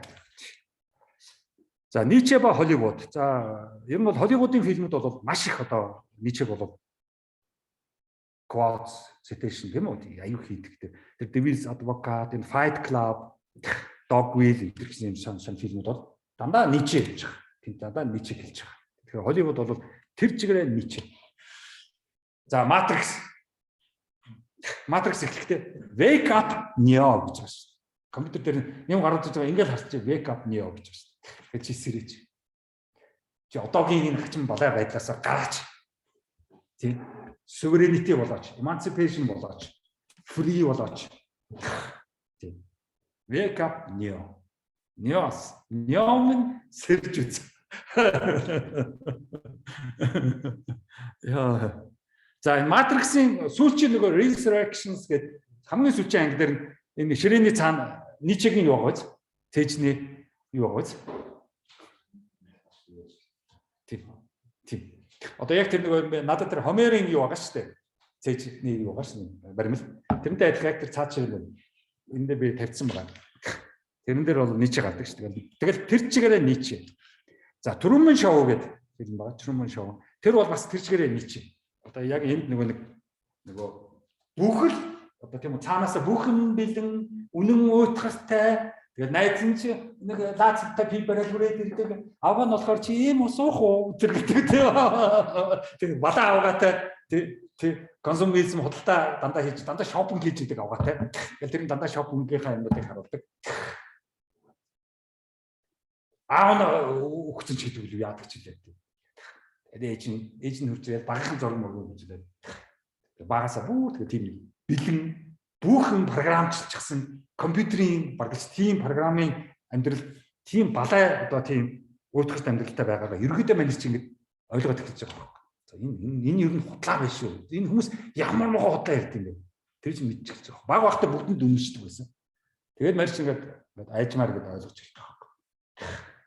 Тэгээд ерөөдөө тэрийг хаях гээд тэндээсээ цухтаадаг шүү дээ. Яав нэг эмэгтэй номын самд нэг эмэгтэй дуурчдаг шүү дээ. Номын самд яасан тэр эмэгтэй болохоор цаанаасаа бас зохиомол эмэгтэй явж ийсэн. Тэгээд манай чинь тохиолдолоор дуурчдаг. Тэгээд манай чинь яг тэндээсээ явдаг шүү дээ. Одоо энэ яг энэ шатаар гараад тэгээ яг нөгөө бөмбөрцөгт очих нь осоо гарах гэж зогсож байгаа. Цаашаа явж байгаа. Тэр зураг. Энэ худал ертөнцийн худал орчноосоо салъя. Нэг балай нэг амьдрал байна. Балай бүгд худлаа. Энэ ээж аав, эмээ өвөө, гэр орон, найз нөхөд шал худлаа. Нэг зовлон болоод хэцүү болчихоор нэг хэдэн лаацгүй байвал хүрээд ирдий. Найз нэгсэн шиг шал худлаа. Бүгд худлаа. Энэ худлаа амьдралаасаа сал гэсэн үг шүү дээ. Ницше явж шүү дээ. Truman Show гайхамшигтай. Тэгээд дараа нь яг тэндээсээ яг явхад нь нөгөө манайны нөгөө бүтээгч нь яг хэлдэг шүү дээ. Чи маш гоё, маш сайхан амьдралтай байгаа шүү. Чи бүхэн бэлэн. За чи одоо гарыг гэж байна эндээс. Цаан чин хэцүү шүү.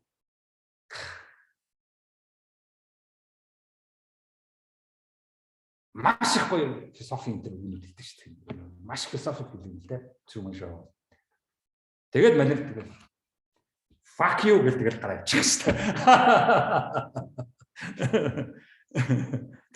Тэгэхээр одоо нөгөө бидний тэр заавал чамайг төрүүлсэн, өсгсөн, ингэсэн, сургасан, багш юу гэдгийг хэрэгтэй хэрэггүй балаа ийм юмнуудаас салж чөлөөлөх гэсэн байна. Тэгэлээ тэднийг одоо муулаад баяртай гэдээ явах биш.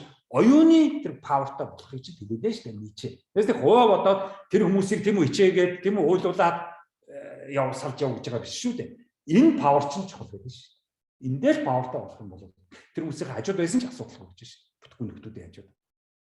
Чи эндээ павертай гэж. За энэ сүүлчийн нэг 10 асуултаа яриа. Тэгээд лекцээ ерөнхийдөө дуусгая да. 100 асуултын дараагийн 10 байна. За 31 нь бол яг та ерөнхийдөө бол ер нь өмнөх үеийнхэн илүү их одоо мэдрэмжтэй юу, сэтгэл илүү юу, эсвэл дараагийнх нь үе нөө тэр гэсэн ийм асуулт байна. Тийм. Эхнийх нь хоёр дахь нь болохоор ер нь бол хүмүүс болоо төрхийнхөө өмнө ер нь одоогийн энэс өмнө одоо хаанаас юу байсан гэдэг гэсэн жоо метафизикийн асуулт баг шиг байна. За жинхэнэ одоо чрүү үнэн одоо найз нөхөрлөл гэж юу хэлэх вэ гэсэн юм байна. За дөрөв дэх асуулт нь болохоор энэ нэг гравитац гэдэг байгаа шүү. Бид нар бол яг л дэлхийн дачих хүч гэж буруу орчуулад байгаа л да. Энэ чинь гравиташн багхгүй. Gravity энийг одоо бид нар буруу орчуулаа л. Дэлхийн дачих хүч биш л дээ. За. 。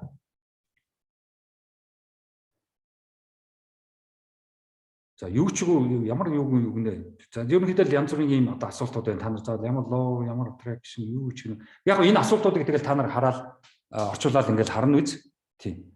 За тэгээ университет төгсгийн мөкснээс философи янз бүрийн асуултууд. Тийм. Надад бол нэг тийм сонирхолтой асуултууд бол биш. Яг хүмүүст бол та нарт сонирхолтой байж магадгүй. Ер нь философчид иймэрхүү асуудлуудаар л бодоол ном хичээл байж байдаг. Тийм учраас одоо тийм одоо амар биш л дээ. Тэгээ одоо энэ 39 дахь асуулт нь бол яг л одоо Ницше бас явж байгаа. Хүн одоо тийм үү өөрийнхөө толгойд одоо бодсон болгоно яриад байх юм бол тийм үү одоо бүх юм сайжрах уу гэсэн. Тийм. Тэгэхээр энэхийг одоо энийг яах вэ? Бас хамаагүй юм яриад иж болохгүй шүү гэж шүү дээ. Тийм. Ер нь зарим үед бас тэгэл тийм үү silence хэрэгтэй шүү гэдэг л одоо явж байгаа л да. Энэ цаана өөр одоо юу авах вэ тий. За тэгэл янз бүрийн компьютерийн юунууд одоо тийм үү бидний одоо сэтгэлийн хөдөлгөөнд байхгүй болгож байгаа юм шиг үстэй. Тэгээ одоо бид нар чинь нэг дандаа эможи энтер явуулцдаг шүү дээ. Тийм. Тэр чи одоо юу гэсэн үг юм их инээж байгаа ч юм уу. Тэр чи одоо юу шалах. Өөрөө бол гэж инээгээгүй. Монгол зарилчаад тэгээ инээж байгаа эможи явуулчих واخгүй. Тийм. Энэ чи одоо юу гэж ойлгох хүсэл. За ийм төвхтөө одоо маш хэцүү асуултуудыг хариулах гэж Ницше бол олон ном бичсэн. Тийм өнөөдөр бид нар Ницше шиг одоо хэрэгтэй философч одоо байхгүй бараг л жил одоо тэгж хэлмээр байна. Одоо би одоо том үг хэлэхээсээ жоохон болгоомжтой. За дараагийн лекцэн дээр одоо нөгөө Супермен, дээд хүн Overman гэсэн одоо Заратустра гэсэн номтой танилцсан. Яаж одоо бид нар одоо тэгээд тийшээ гарах юм? Яаж өөрөөсөө илүү болж өөрийгөө авч явах юм гэсэн юм. Дараагийн чухал сэдв байгаа. Тэд л орё. За тэгээд анхаарал тавьсан баярлалаа. Баяртай. Баяртай багшаа. Баяртай багшаа.